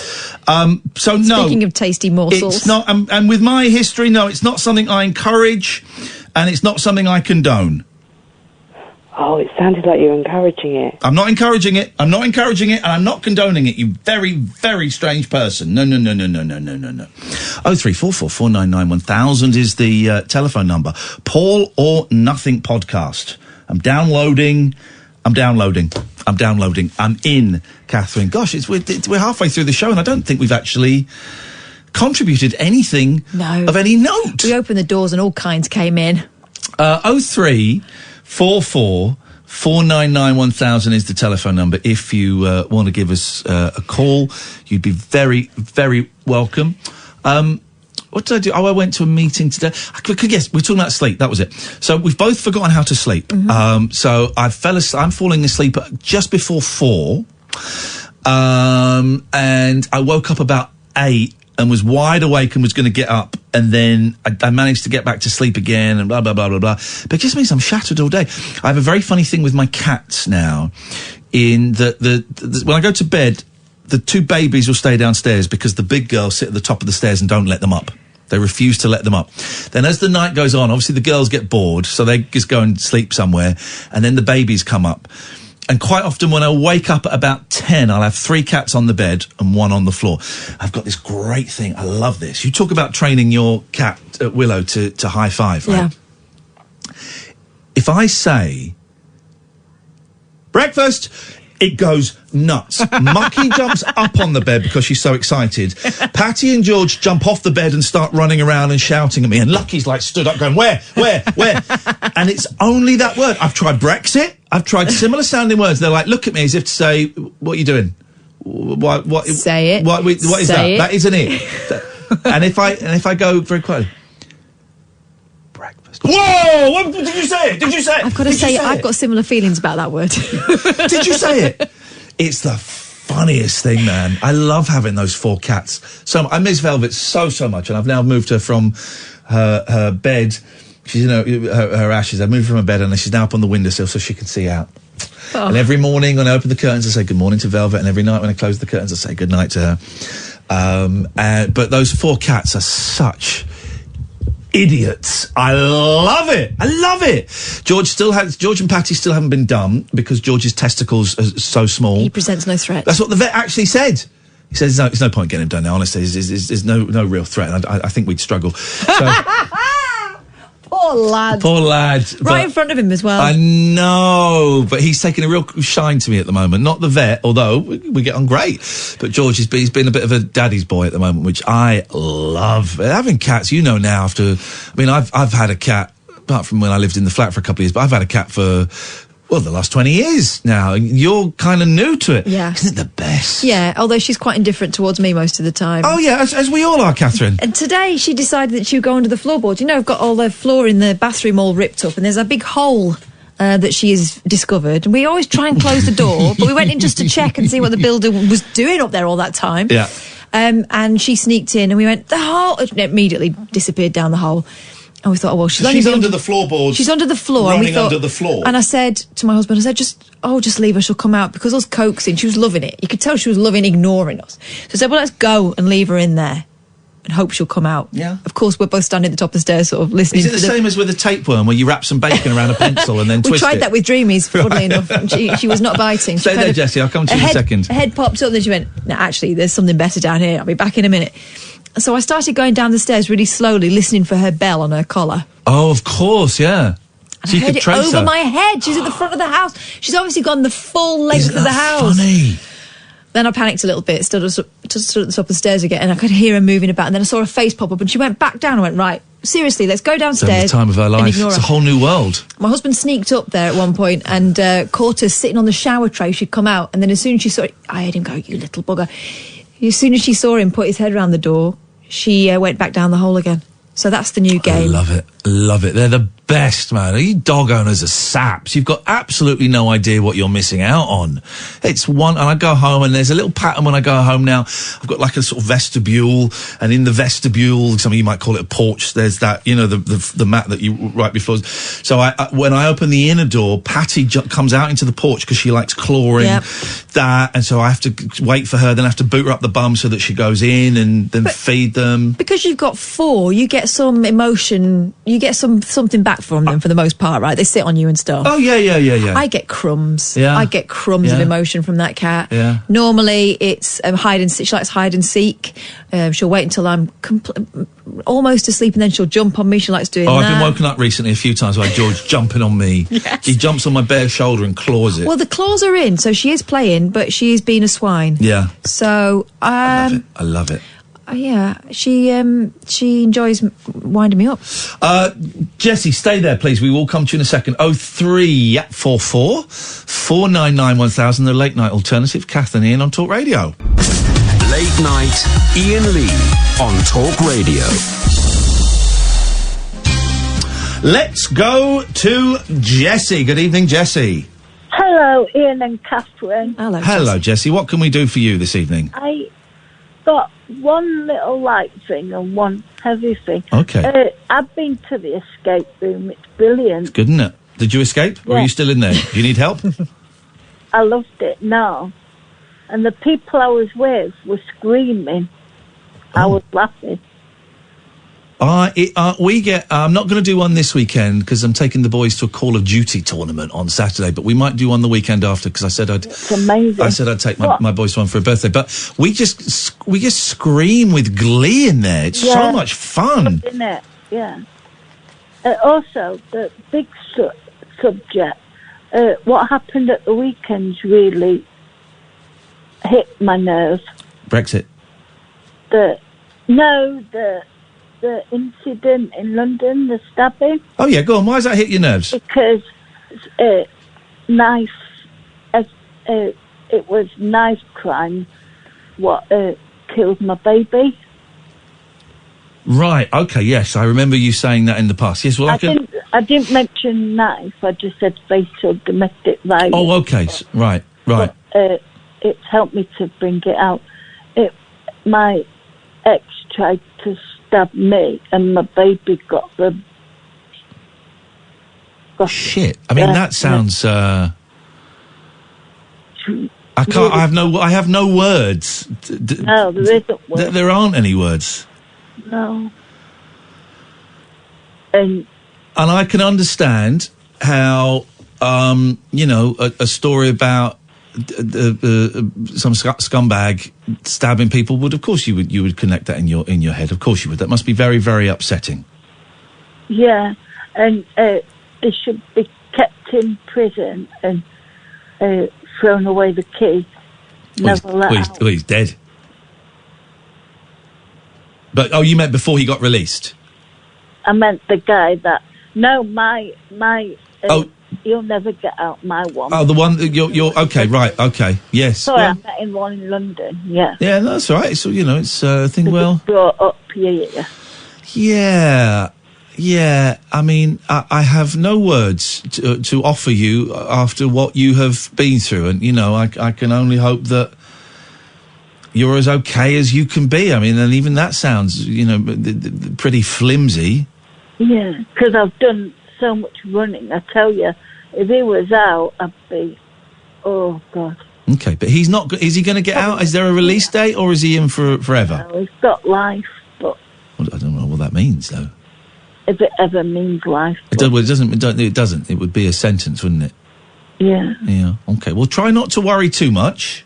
I know. It just brings it. Of course it does. Up, so Of course I it does. wanted to share. Well, thank you for sharing, Same Jessie. with my baby Chloe. Yeah. Well, we really appreciate you sharing that, Jessie. Thank you very much. Thank you, both of you. You take care. Night, Jessie. Bye-bye. Well, there you go. I mean, there you go. Thank you, Jessie. 0344 499 1000. It's the phone number. If you want to give us a call, you'd be very welcome. Boom. We need to talk about Nicolas Cage. Oh, yeah. He's coming on the show next week. No, he's not. What? He's not. But what are we talking about? First of all, that flipping mental film Mandy that he did. Which people rave about. It was just... It was awful. It was awful. It was awful. It was supposed to be like an LSD trip. I've had fun on LSD trips. It was not a good film. People rave about it, It though. was like Mad Max, but crap. Crap Max. Crap Chris, as opposed to Mad Max. Now he's going... I mean, it strikes me that no one's saying no to Nicolas Cage at the moment. Well, with no, his but ideas. this film sounds great that you're about to describe. Okay. Lionsgate has set a March 19th, 2021 wide release date for this film called The Unbearable Weight of Massive Talent. It's an action comedy that stars Nicolas Cage as a version of himself. I'm in. And by the way, phone in, which we're going to do, because I can think of 3. films where movie stars have played exaggerated versions of themselves. We'll do that in a second. Carry on, please. Okay. Tom Gormican is directing the film based on the screenplay he wrote with Kevin Etten. Kevin Turin is producing, just in case you were worried about the Great names. team. I love the Kevins. Such a lineup. The two Kevins are classic pairing there. Here's the plot. Creatively unfulfilled and facing financial ruin, the fictionalised version of Cage, not the real one, you understand, must accept a $1 million offer to attend the birthday of a superfan. Oh, actually, do you know what? This sounds great. When things take a wildly dangerous turn, of course they do, Cage is forced to live up to his own legend, channeling his most iconic and... Oh, it's like Bolt. Yeah, it is like Bolt. That's it. It's Cage is Bolt. forced to live up to his own legend, channeling his most iconic and beloved on-screen characters. I'm an actor. I don't do it. It's just the movies. The stunt guy does that. All of a sudden, he's dangling out of a plane in order to save himself and his loved ones. The project has been percolating since November. Also, a long time then. It's 3 or 4 months. A lot of thought into this. Yes. When Lionsgate entered final negotiations for the film to be helmed by Gormican, yes, you mentioned that, who created the Fox comedy series Ghosted, that Etten executive produced. Cage's recent genre credits include cult hit, inexplicable cult hit Mandy. People loved it. And he's starring in Wally's Wonderland, Primal, and Southern Gothic thriller Grand Isle. The pick joins John Wick Chapter 4 on Lionsgate's 2021 release calendar. Overall, the March 19th date next year has already been staked out by United Whoa, Catherine, please. Artists. Don't lower the tone with your foul mouth. Releasing Tomb Raider 2 with Alicia Vikander. That's the Tomb Raider reboot. Yeah, the young Lara Croft thing. And the next instalment in Paramount's Paranormal Activity franchise. Paranormal Activity is terrible. Although I did shout at a kid in the cinema in Camden when I was watching that. Shut up. Okay. Jean-Claude Van Damme in the... Well, when I first saw it, I thought it was excellent. Then I tried to watch it again a couple of years ago and I didn't get more than half an hour into it. Jean-Claude Van Damme stars in the film JCVD, where he plays himself and he gets involved... Where's he from? Brussels. Muscles from Brussels. He goes to like a small part of Brussels where he's from, and he's in a post office while there's a robbery taking place, and he does a wicked karate. But he's also done... Well, he did a pilot for a series that I don't think they made a series of, where he played Jean-Claude Van Damme, the movie star, but the movie star was just a cover for him being a spy. So he was also a spy that would go around the world making movies, but really he was like solving crime and stuff. That one, I think, was too self-aware. All right. What about Hasselhoff in SpongeBob? Yep. I just thought of, I just had another one. Well, what about in King of Comedy, Jerry Lee Lewis is kind of himself, isn't he? Well, no, Jerry Lee Lewis isn't in the King of Comedy. Oh, who's that guy then? Robert De Niro. Yeah, but who's the guy he's annoying? Oh, Jerry Lewis. Oh, yeah, not Jerry Lee Lewis. No, he's not. That would be hilarious. But he's not. No, he's not. Kind of is, though. Well, he's playing someone who's similar to him, but he's playing... He's called Jerry. He's called Jerry Langford. Same initials, so they could use all his monogrammed stuff. That's true. Okay, being John Malkovich. That was it. I remember seeing that at the time and loving it. It's a funny film, isn't it? Yeah, I wonder if it'd be any good now. A massive head. It would be good if... Who's the fella in it? John Malkovich. No, the other... 5 points to Catherine. Touché. The other guy, the guy from 2012. The gay guy. The guy whose sister is an actor. Was in the film where he plays a serial killer, but he goes back to his high school reunion. Another one? He's in High Fidelity. Again? Good-looking guy. Oh. Gets it from that. I names all of his works, and she goes, oh, the good-looking guy. No, hang on. The one with the hair and the tall sister. Yes, that. God, imagine if we were like, this will be us in a care home, right? This is like a conversation you know with what my they mum. do in care homes now for people with dementia? They now sort of build like sort of 50s diners or stuff that they would have grown up as a kid, right? Yes. What they'll do with me and Kath is our kids will put us in the same, and they'll just put fake mics there, and we'll spend the whole time going, the actor, good-looking fella. Oh, the one with the hair and the taller sister. Yes, him. What's she called? Is she called Jenny? Something like that. Yeah. Anyway, him. If he played himself in Being John Malkovich as well, because he's in the film. Right. It's not Andrew McCarthy, but he looks like him, and he's from the same factory. He's from the same factory. Doesn't look like him though. This Is the End is a film. Mr. I'm not even going to say your name because your name is too stupid on Twitter. And that's... Have a think about that. That is James Franco, Rihanna. That's all that lot. You know the James Franco, Seth Rogen, that lot. That's them playing themselves. And it's a good idea. It's them playing themselves on the night of the rapture. Oh, okay. So it's a really good idea. And it turns out that Michael Cena, do you know Michael Cena? No. Scott Pilgrim. Wow. He was in Arrested Development as George Michael. Google him. What was the name I just said? Not John Cena. Michael else. Cena. Yep. Michael Cena. Cena. Sarah? Sorry? Sarah. No, it's a boy. Cera. Michael Cera. And he's like a really nice, dumb guy, but in the film if you'd have said that he was the one that played Facebook fella, I would have been there. He wasn't, though. No, but he looks like him. Does, though, doesn't he? He does look like him. No, that's guy. Quite. I watched the film where he learned karate and then killed his karate teacher. He does a lot of voices in Disney films, doesn't he? Yeah, he kind of looks down. Yeah, makes a lot of. Yeah, isn't he Rio? Well, I mean, I don't want to fly all that way, but I mean, if that's all we have to do, keep the family together. Isn't he the Blue Parrot? Yes, he is, and he's also then he makes these big Hollywood movies with Woody Harrelson where they're magicians who rob banks. Oh, does he? Yeah, busy man then. John Cusack, thank you, Paul. Ah, yeah. So is Selma she's Cusack. Not Joan. She's almost Jenny Cusack and John Cusack, the Cusack brothers, and the other one, of course, it was Jesse Eisenberg. Jesse Eisenberg. I can do Jesse Eisenberg acting. I can do all of their acting. Jesse Eisenberg acting is the American version of the fella who... From the Fantabulous Mr. Yes. Weasel. The magic, the Harry Potter prequels. Yes. Just, please don't open the suitcase. Oh my, that's my suitcase. It's that, isn't it? Yeah. It's all that rubbish. I can do all the acting.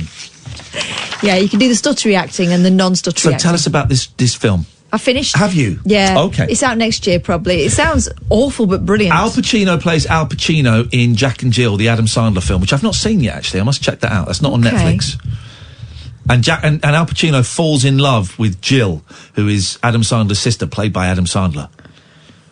Right, Adams. There aren't enough films, are there, where the actor plays his own sister, it's just him with a wig on?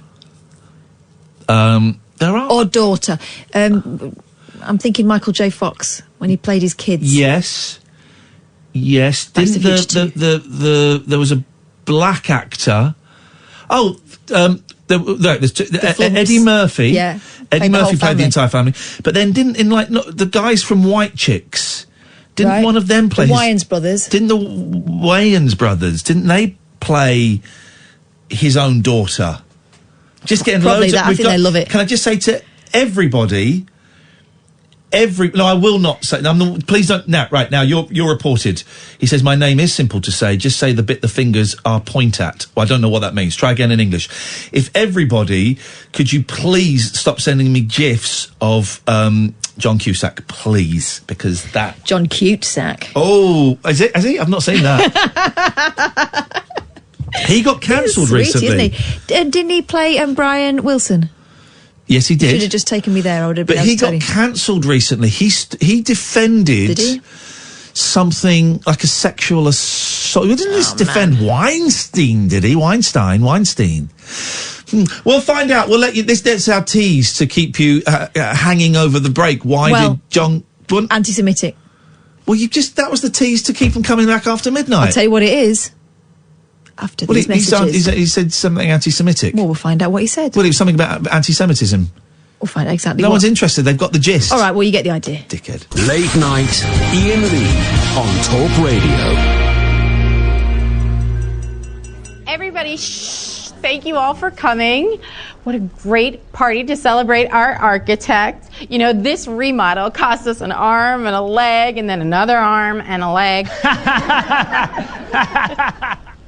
What's that, honey?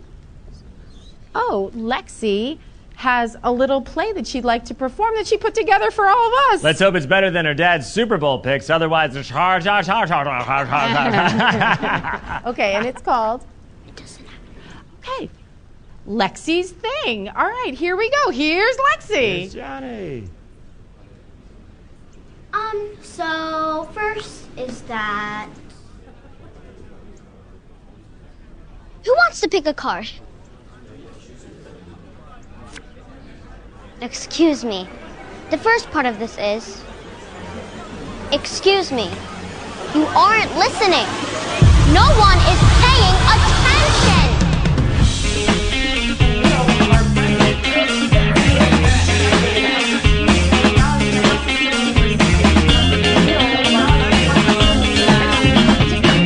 You promised that you'd stop talking. When will the chattering end? You know I practiced for hours. I even brought in a friend. Well, I recall an announcement that Lexi's mother just gave. She said, our little Lexi's prepared as a skit, the kind you're going to crave. No one is paying attention. The guy just went to the fridge. We don't do this for the money. We don't accept everything.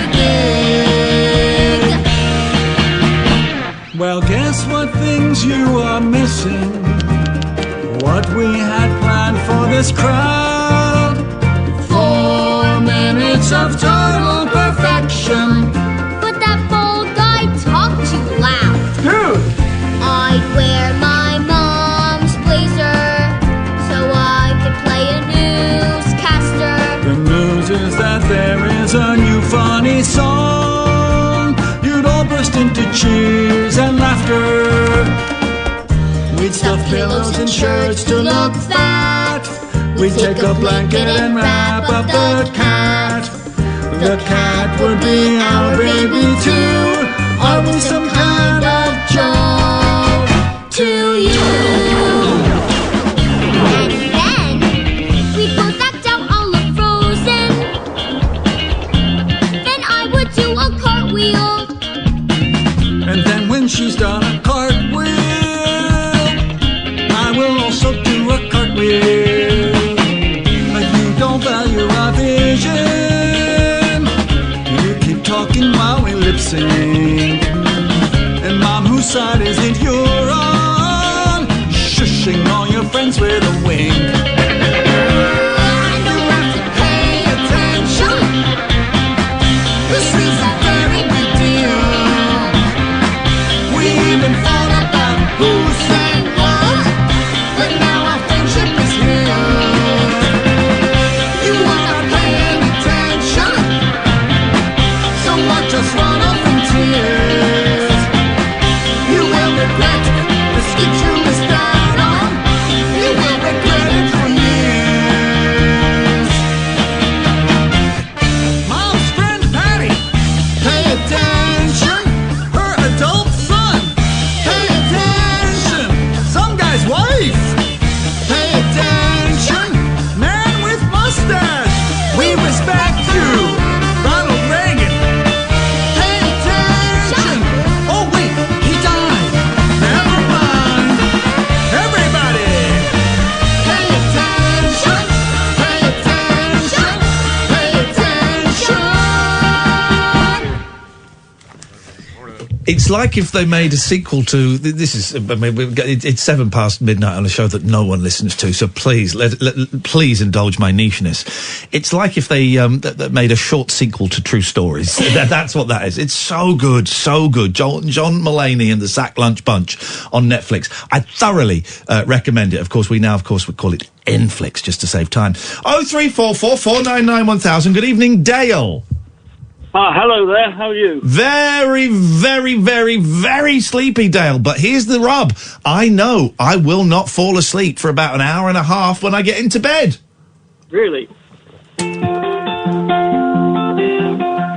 Not that song, mate. You know that one? I don't know that one. No, what's that? Here comes the sun. Oh. Here comes the sun. And I say, it's alright.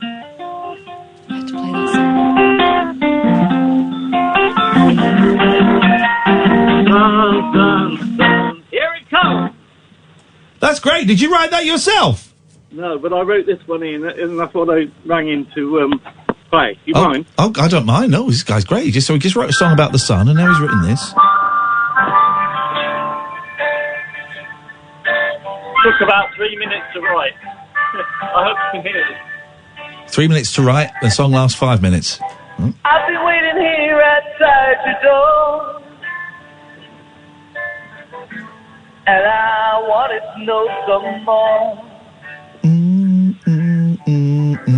Standing here for days, but I should have known that I could never go to place my home. But you're the only one who would always set my heart on fire. I'm gonna love you forever. Suck it on my D now. No! Yeah! Oh. Yeah. Oh, that's a declaration. Love you forever.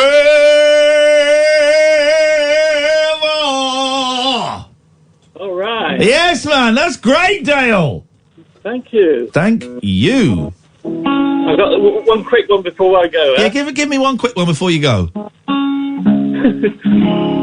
Not in the biblical sense. No, I don't want a Bible. Just checking. It's not Wonderwall, is it? Well, it could be if you want. No one wants that. No. It's for the lady. I think she likes George Harrison. I look at the world and I see. This guy's a talented songwriter. This one's not as good as the last one, but. And every mistake we must surely be learning. This guy writes great tunes. That one's not that great, actually. The other was better. Thank you, Dale. Let's go to. This is funny. We had Dale. Now we've got Dean. Both begin with the same letter, I think. Duh, yeah. Dean. Hello, Ian. Hello, Kat. How are you? I'm all right. Dean, what you got for us? I spoke to you a few days ago about my daughter. I don't know whether you remember me. I do remember you very, very well. Yes. Sadly passed away. Yeah. My grandchildren sent me an iPad. On the iPad, they called me up, and they've learned a lovely song for their mum. She adored The Greatest Showman, and over the last few weeks they've been practicing this song, and they sing it in a cappella. Oh. And I got my iPad, but it's gone flat, unfortunately, so I couldn't play it. And I wonder how I could play it to you guys sometime.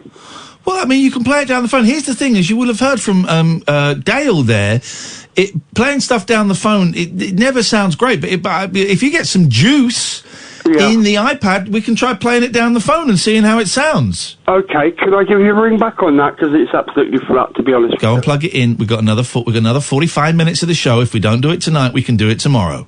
Okay, I'll plug it in and charge it up, and if I've got time, I'll do it. Dean, I look forward to seeing that. Thank you. Quite often when I'm doing the show, I can multitask. I'm a very, I don't want to brag about it. I'm a great guy. Ian, I see down the side of the screen on Twitter trends, and Viagra is trending. I thought I'll click on that. Have you clicked on that? No. Have you got Twitter open? I can. Is Viagra trending for you? Is it? I'd have to click on Explore. No. What, have you got Twitter open? Yeah. Right. Then on the right-hand side, trends. No, it's not trending. Show for me. me. Isn't that funny? Right. Type in Oh, okay. No, it isn't. Okay. It really isn't. Okay. Hypothetical, FA Cup, Callum, Ched. Okay. Go home. What, literally? Wish. Isn't that funny? I must be, well, okay, it must be because I buy Viagra. Type it into the search bit. Yes. It's funny. Okay. I mean, it's obscene. What's the first thing that comes up? Wow, okay. Yeah, okay, you've seen it. Dearie me. Football, eh, lads? Is it the one that says this Newcastle fan? Yes. Yeah. This Newcastle fan getting his old chap out on TV, stood in front of a Viagra advert is just poetic. I think a football team have scored. That reminds me when we went to Monkey World. Do you know what I mean? It's a similar display of joy. I mean, that's a strange... That's a strange old... Lads, look how happy I am. Deary me, mate. Oh, dear.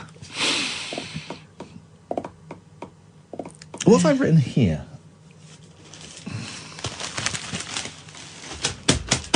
I might stream when I get home. What could possibly go wrong there? Boom. Okay, I'm going to do some drum beats. You've got to tell me what songs these are. There'll be songs you know. Guess the beat that this drum comes from. Guess the beat that this drum comes from. It's Rebecca, our favourite cleaner. We thought she'd... been given the sack for saying I had a big bum. Inappropriate. Okay, this is an easy one. True story. Down. Love Gun. You got it. For those who don't know Love Gun, let's just do a little comparison. I really love you, baby. That's not the record. That's right. So this is that's not the record. That's me. That's Katherine. Sorry, you're Katherine, aren't you? Yes. Okay. So this is just me doing it again. Yeah. Okay, and this is how Kiss would do it. Oh. Here we go. You can get set. Okay, here we go. Okay. Okay. I've got to get to the right bit. Okay. Don't look at me because I'm mouthing the words.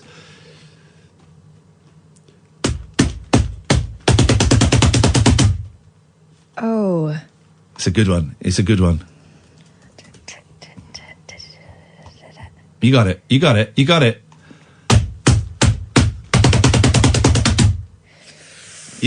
It's a good one.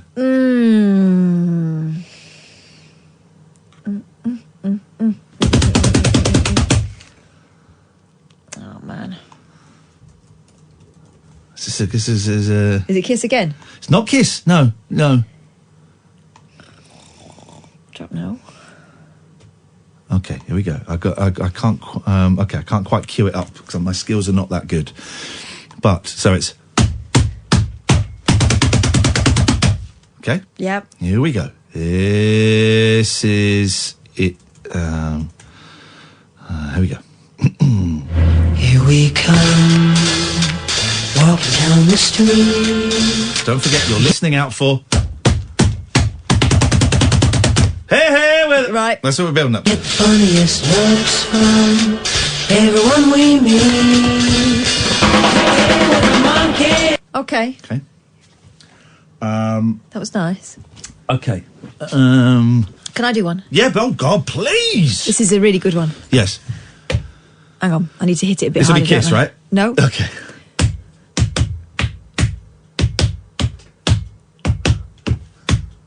When the night has gone. Do it again. Are you doing it right? When the night has gone. No. And the rain will fall. No. Is it a male group? No. It's a female singer group. It's a group. Okay, so there's the Bangles. No. Walk like an Egyptian. No. Walk like an Egyptian. When the night... You're doing the bass there. Okay, well, that's a clue. Well, I don't want you a don't get clue. it from that. I don't want a clue. This is... When the night No! has gone... No. Do it again.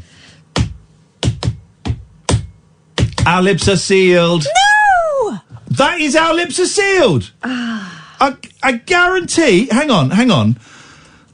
Our lips are sealed. Do it again. There we go. You're playing this. You're not. That's an advert for that terrible film about the lady. Which one? You're talking about this. Not. That's what you Obviously did. not. No. Incorrect data. This is such a great song. You know this song? Yeah. boom. That's great. I used to play this. Great bass line. Boom, boom, boom, boom, boom, boom. You hear them talking about us. No. Who did it originally? I don't know, but that's the Go-Go's. Okay, but who did it? Who wrote it? George Michaels. Oh, grow up. Name the group. This is an even better version. Oh, it's quite spooky, this version. Oh.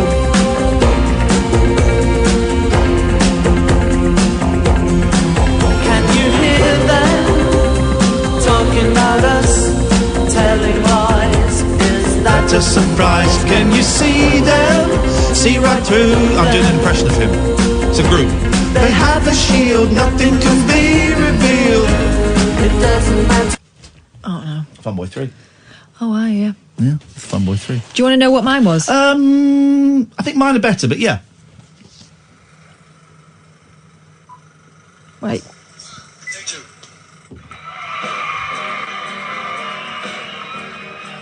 When the night...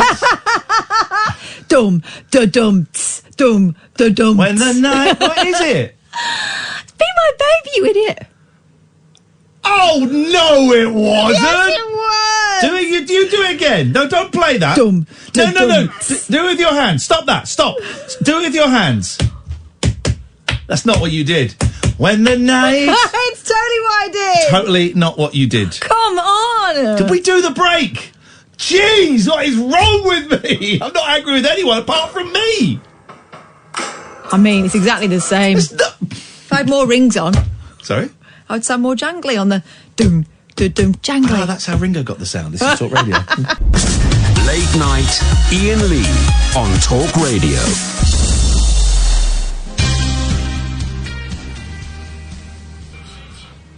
Sorry, just looking at that video again of that man enjoying Newcastle. Please. You. Flipping it. I mean, there's no need for that. Okay, let me think of another one. All right, got one.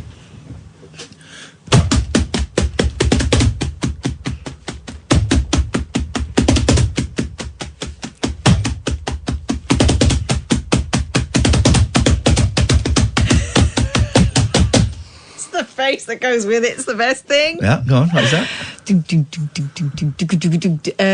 It turns into is it love? Sorry? Is it that one Little Red Book? No. No. Okay. No, what? Yeah. No, are you crazy? Apparently. Right, let's try it again, right? And I can't, okay. Oh.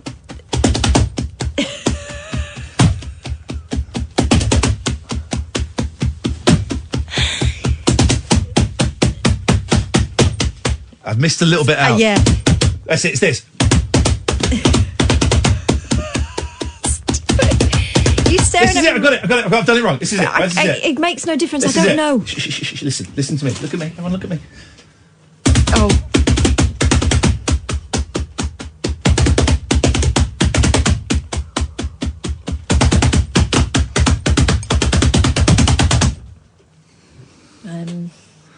You ready? Oh, I've gone deaf. I've broken the thing. I've gone deaf in one ear as a result. There we go. I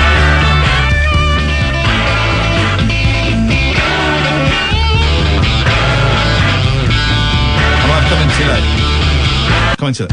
There we go, this. Ready?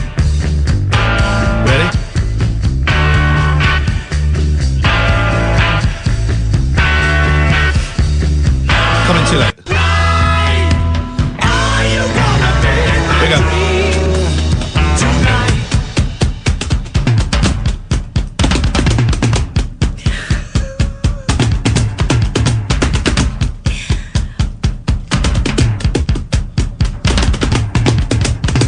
All right, okay. Well, we can see it's almost identical. It's exactly the same. It's exactly the same. Wow. It's them I'll do one of your news stories because we're heading in a newsier direction. I said I said to Stig and I said to Liam and I said to Rube, I said everyone, you don't want to go newsier. You don't want to go newsier. Everyone's going newsier. You want to go beatsier. You want to go beatsier. And all of them laughed at me. Well, they're not laughing now. Oh, certainly not. Catherine. Many women, says the New York Post. 0344 499 1000, by the way, if you want to give us a call. Make a fuss about slimming down to fit into their wedding dress. However, one morbidly obese Pennsylvania bride-to-be aspires to weigh £600 for her occasion. I don't like the phrase Pennsylvania. Her fiancé is helping to achieve that gargantuan goal. That's right. She wants to put on weight? Yeah, wow. she's engaged to a feeder. Good band. Well, who were Feeder? Feeder had a hit, didn't they? What was Feeder's hit? Feeder. Was it Buddy Holly? Ooh, that's Weezer. I knew it was someone there. Feeder. Who were Feeder? Feeder were a band. Welsh. Feeder band.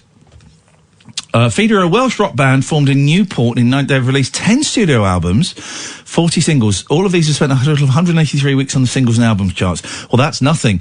Dark Side of the Moon by Pink Floyd, which didn't get to number 1 in the album charts, but did spend 563 weeks in the chart.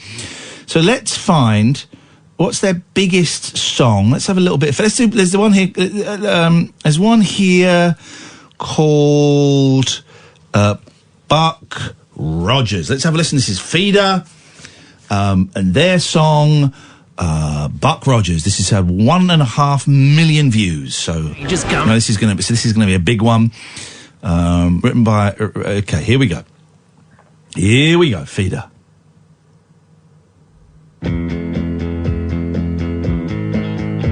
Oh yeah. This song is great. I remember this. He's got a brand new car. Yeah, I remember this bit. He's got a CD player. It's got leather seats. It's got a CD player. That's a great song, man. That is a great song. I love that. That's right. £450 Jessica Wilson, 26, of Westchester, is engaged to an enabler who encourages her to eat up to 10,000 calories per day to prep for her big day. Yeah. Wilson met Eric Budenhagen. Oh, Budenhagen. 34, while looking for love in an online community for fetish feeders, a splinter faction of the chubby chaser lifestyle that actively aids their partner's corpulent habits. Despite weighing only 190 pounds, 6'1" customer service manager Budenhagen says he finds her belly sexy. Apparently it was a match made in hog heaven. Okay, well, let's not call the New York Post really. During their first pizza date in August, Budenhanger's plus-size paramour revealed her fantasy of packing on 150 pounds before her wedding day. I mean, some of the language here. Her chub-loving hubby-to-be... This is awful. I know. Put his money where her mouth is. Okay. By proposing to Wilson in December with an engagement ring hidden in an ice cream sundae. Ooh. I was initially looking for a feeder and someone who loves bigger women, but I never expected to find a fiancé, said a surprised Wilson. The soulmates then embarked on a pound-packing pilgrimage that saw Wilson engage in a bi-weekly 10,000-calorie stuffing days. I mean, God. Every lid's got his pot and all that, but, I mean, he's helping her kill herself, isn't he? Eric will order me different foods throughout the day to see my stomach swell, Wilson says. While I'm eating, he'll rub my belly and give me words of encouragement. Still, the couple's love of food isn't limited to the kitchen. Oh, yo. We also like to incorporate food into our sex life. No, that story's over. No, that story's over. Let's go to Wayne. Good evening, Wayne. Hi, Kath. Hi, Ian. Hello, Wayne. Apparently, I owe you an apology. Oh, I like these. Good. No, I don't. Apparently, I made a sexual innuendo last night. You asked me how I'm doing. I said, I'm fine. You said, are you fine in the show? I said, yeah. I said, I don't know what you've been doing, Ian, but I said, you've certainly grown a pair. And what I was supposed to say, and I was supposed to say, oh, what a relief. But apparently, Darren said you could do with a relief at that Have we point. ever spoken before? Yeah, I remember this. I remember this. Yes, because you was picking me up because I drop my letters when I speak. Okay, well, okay, I'll hold on to those. No, please don't. No, okay. I'm going to play a great song in a minute.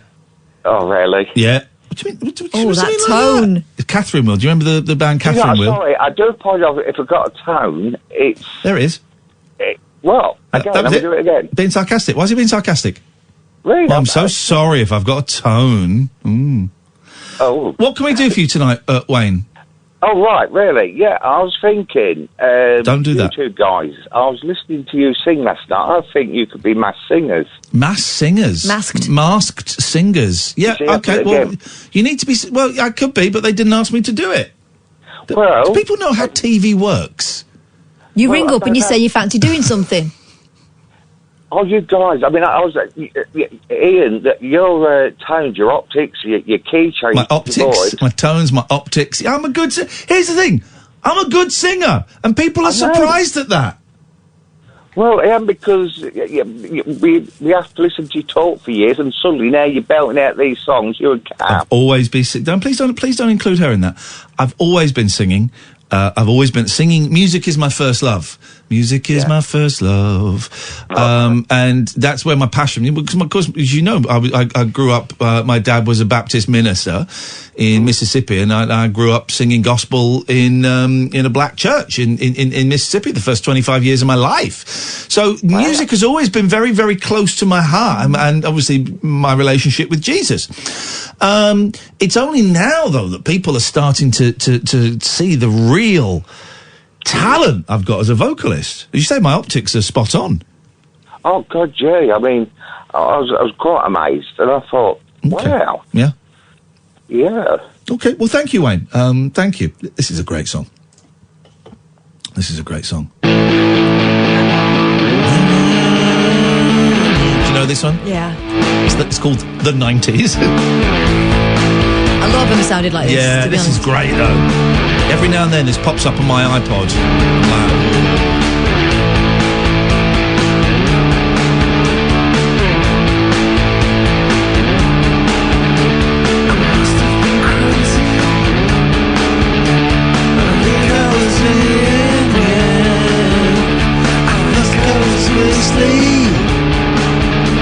I might have been Michael Caine.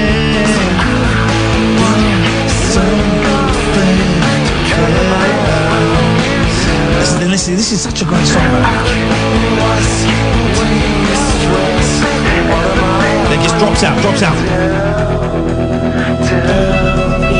Listen to her.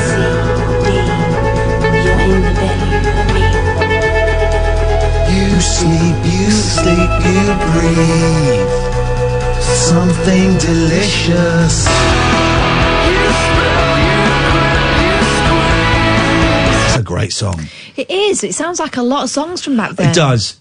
A lot of these songs got lost in the haze. Here's a great one. This is a great one. This is the only good song this band did, I think, and they cheated a little bit. Oh, yeah. Because they got Tom York in to help them out. But listen to it.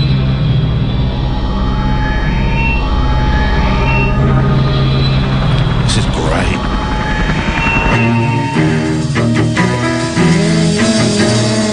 Do you know this? I don't think I do. Came from the skies, burst through the gates, with no mercy or disguise, with their hearts set out in flames. I know I've seen the master plan. Here it comes. Well, I'm just a man. It's got a good voice, isn't it? A miserable man. I'm not giving in. I like this. I like verses that drag and then an uplifting chorus. Okay. It's going to explode, isn't it?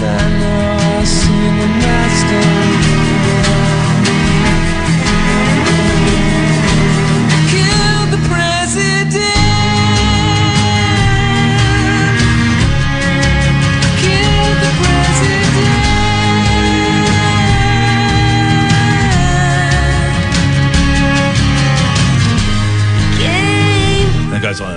I don't remember that that one at all. Well, this is when I worked at XFM, you see, and I was a Cool dude. I was a hip DJ. At What year XFM. was that one? So I nicked the good stuff. Uh-huh. I nicked the good stuff. When I worked at a music radio station, I nicked, it turns out, all the questionable stuff. No, not questionable. I had J-Lo, Waiting for Tonight. I nicked. I like J-Lo. It was a good song. Yeah. Waiting for Tonight. It was good. What else did I pinch? I think I nicked an Arena Palo, and I didn't know who she was. Okay, yeah. And who else? I would just, you could just go in the room, because they put them all on the system, and then there was just all these CDs that were going to get chucked, and they'd say, go and fill your boots. And I had a load of CD singles at one point. Do you remember the band? They were rubbish. Oh! This is a great song, right? I think they went on to kind of join Oasis in the end. Hurricane Number 1. No, I don't know. Oh, I mean, they were like... You can tell we're working at different kinds of radio stations. There was a lot... They did a lot... Terrible band, right? And I do think that half of them went and joined Oasis when Oasis... But this is a great... Hang on,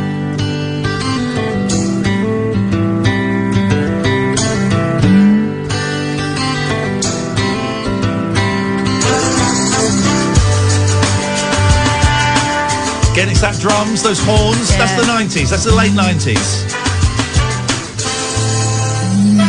Well, my life is worth nothing to some. Great chorus coming up. While to others I am number one. And it can be so hard to know when to try, when to give up and go. Here we go. Now this Around again. feeling is reeling me in. I can feel This is a great song, actually. it was my skin. In my head I'm repeating the rule. Pain is easy, pleasure is cruel. I tell you, only the strongest will survive. Remember this? Yeah, I do. This is good, isn't it? These days you'd rather kill yourself just to stay alive. Etc. Meanwhile, in my teenage bedroom, I was listening to John Cicada. Okay. Do you remember John Cicada? I do remember John Cicada. Just Another Day? Yes. Yeah, it's a good song.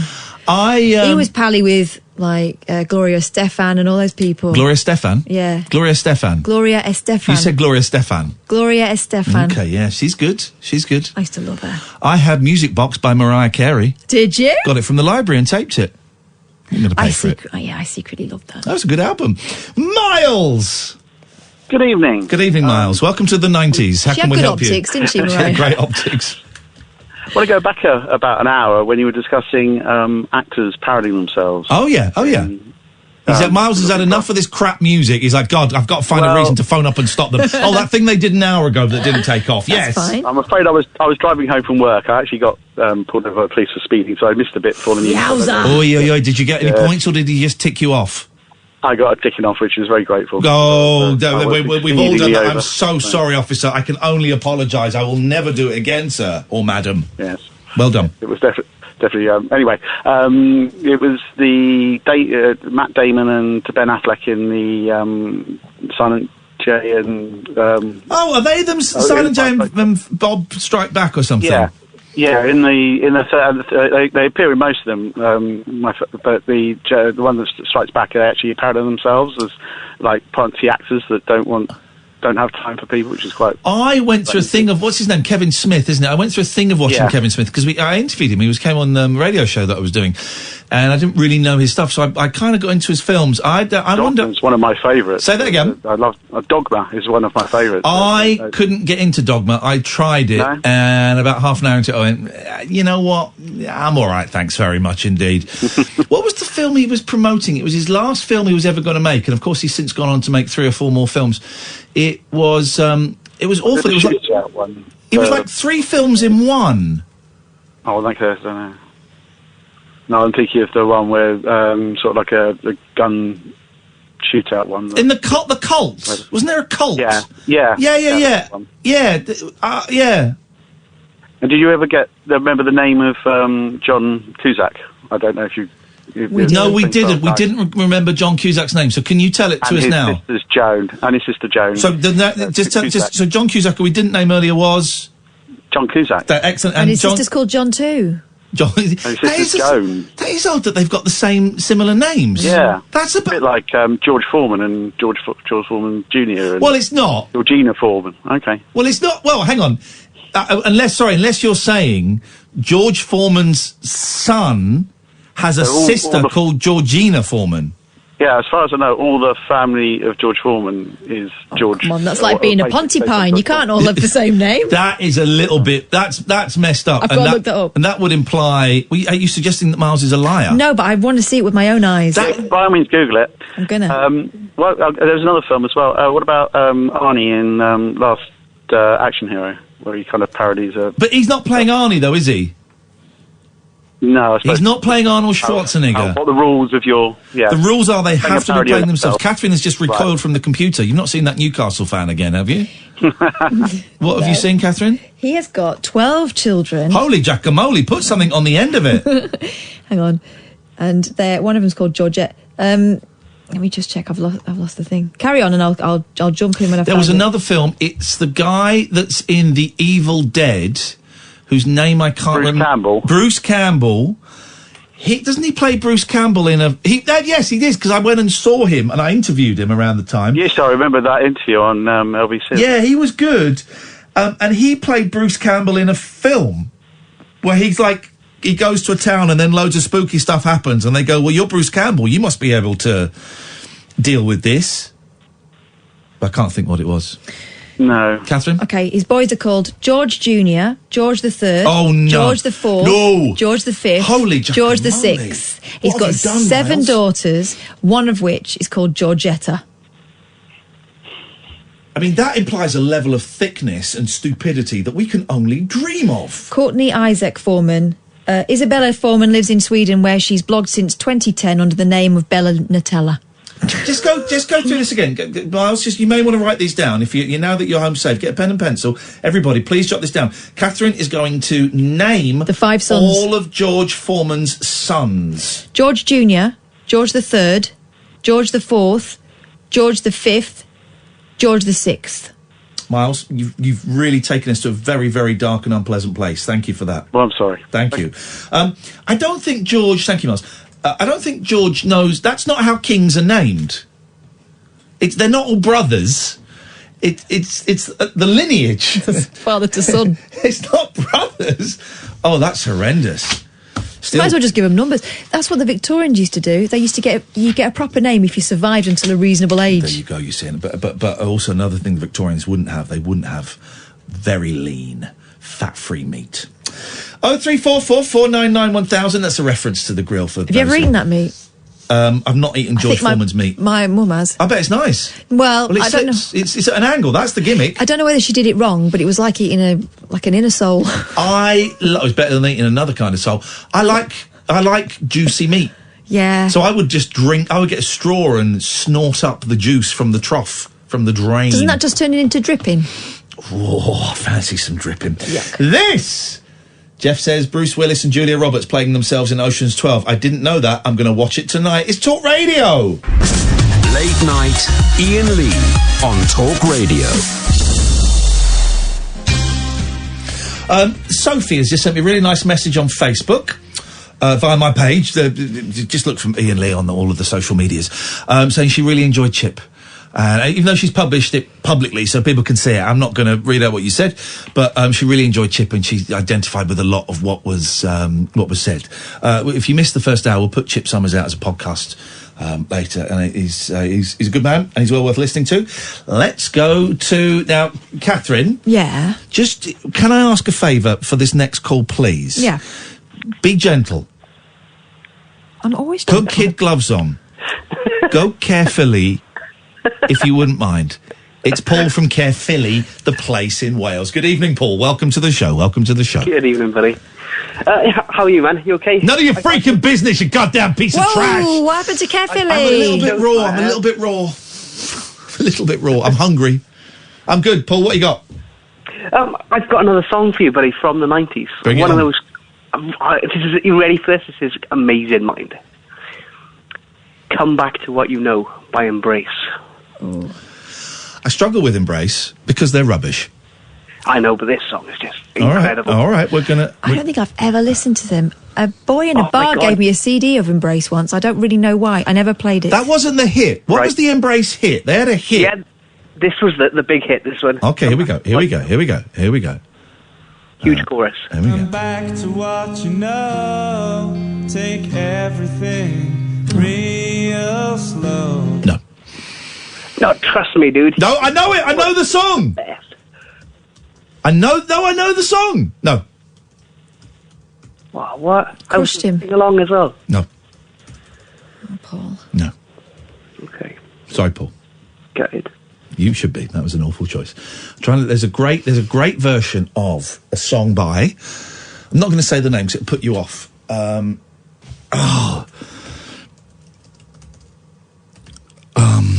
There's a great version. I've never found this. It was a B-side. Okay, you're gonna. Okay, here we go. I'm going in. We're going in deep. This isn't the right version, but this is a great song.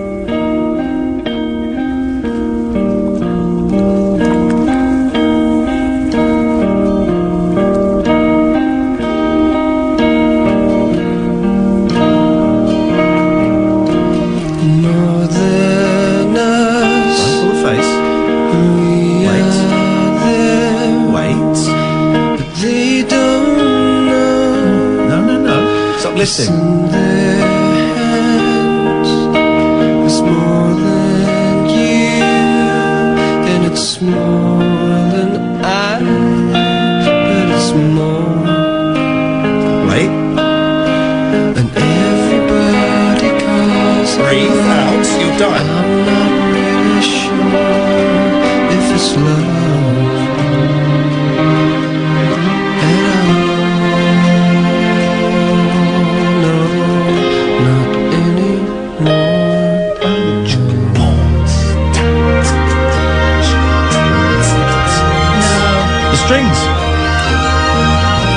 Get a heart. It's not for me, that. Get a That's heart. a dirge. Here's what's going to happen. One day, Catherine. One day. Yeah.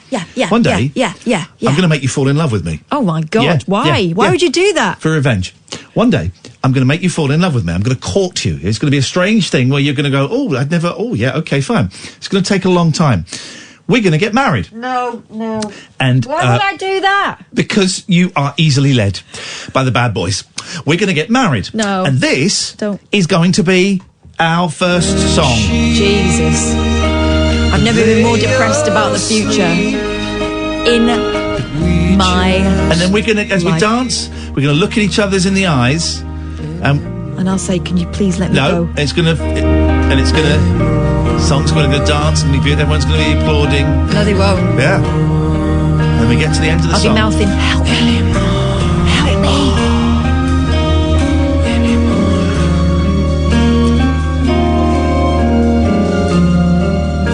Song finishes and I go, you're dumped. Good. And I rip my bow tie off and I chuck it on the floor and I walk out high-fiving all the geezers who know. Even your dad would know. Even your dad would be on my side. I walk out high-fiving and I'm the king and the marriage will not be legal. Your life will be ruined.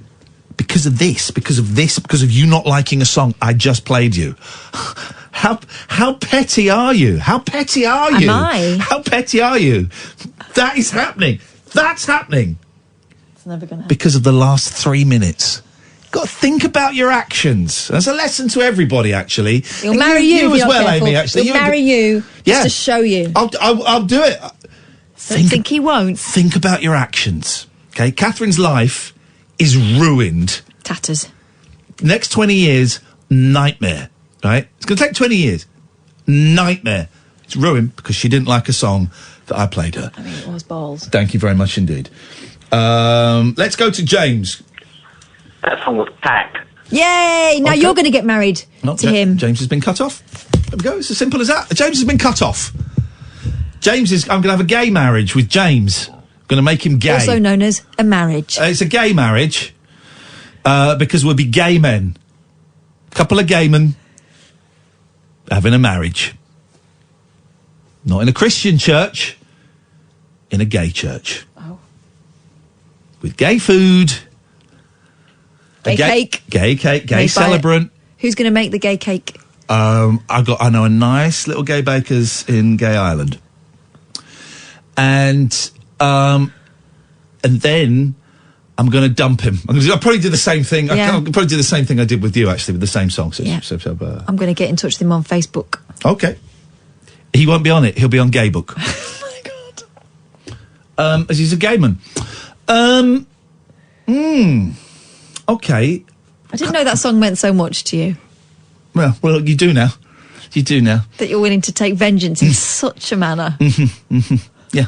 Well, you do now. You do now. You do now. And you think, here's the thing, she's laughing. You can see she's laughing, Amy. She thinks I'm joking.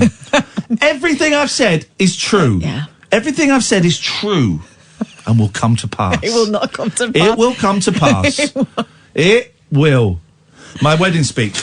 Ladies and gentlemen, unaccustomed as I am to speaking in public, Chortle. Katherine thought this day would never come. Well, it's come, my darling. It's come. Looking forward to our dance. And then you'll think, no, he wouldn't. No, he wouldn't. But I would, and I will, and I do. I don't. It's happening. Kath. Yeah. Why don't you finish me off? What? What have you got for us, please? Whelming. Awful new dating trend. Sorry? Whelming? Whelming. What's whelming? You don't know? You need to get to know. Okay, teach me. Whelming. Right, so you've heard the different terms for... Craig, the Beatles in Help and a Hard Day's Night do not count as actors playing themselves. Ghosting, fleabagging and whelming. Yes, sir. It's when your potential match feels the need to tell you how many other matches they have and just how overwhelming it is being so attractive and popular. Oh, like Yikes. Samantha Brick. Too beautiful. Do you yeah. remember? Yeah. But she was before Katie Hopkins. Remember when Samantha Brick was the figure of scorn and fun? of saying and then stuff. we got the other woman whose name I won't mention again, and it was like what innocent times of Samantha Brick. All she said was that she was too beautiful and life Yeah. was difficult as a She result. went on Big Brother for that. I know. What? I've said some right old crap that should get me on. What innocent times they were. Bring back Samantha Brick. I met Samantha Brick. She's actually very attractive. Is she too attractive? No. Okay. No. Well, You say that, but you're saying that to be mean to her because she's too beautiful. No. I'm saying that because I'm a hot gay man, and so I didn't find her attractive. Okay. As a gay man. I think. Okay. Gay men do not find straight cis women Some attractive. do. No, they don't. Some No, do. they They don't. just They don't necessarily want to, bump uglies with them. Do what? It would- Fuglies. There's no need to be that rude.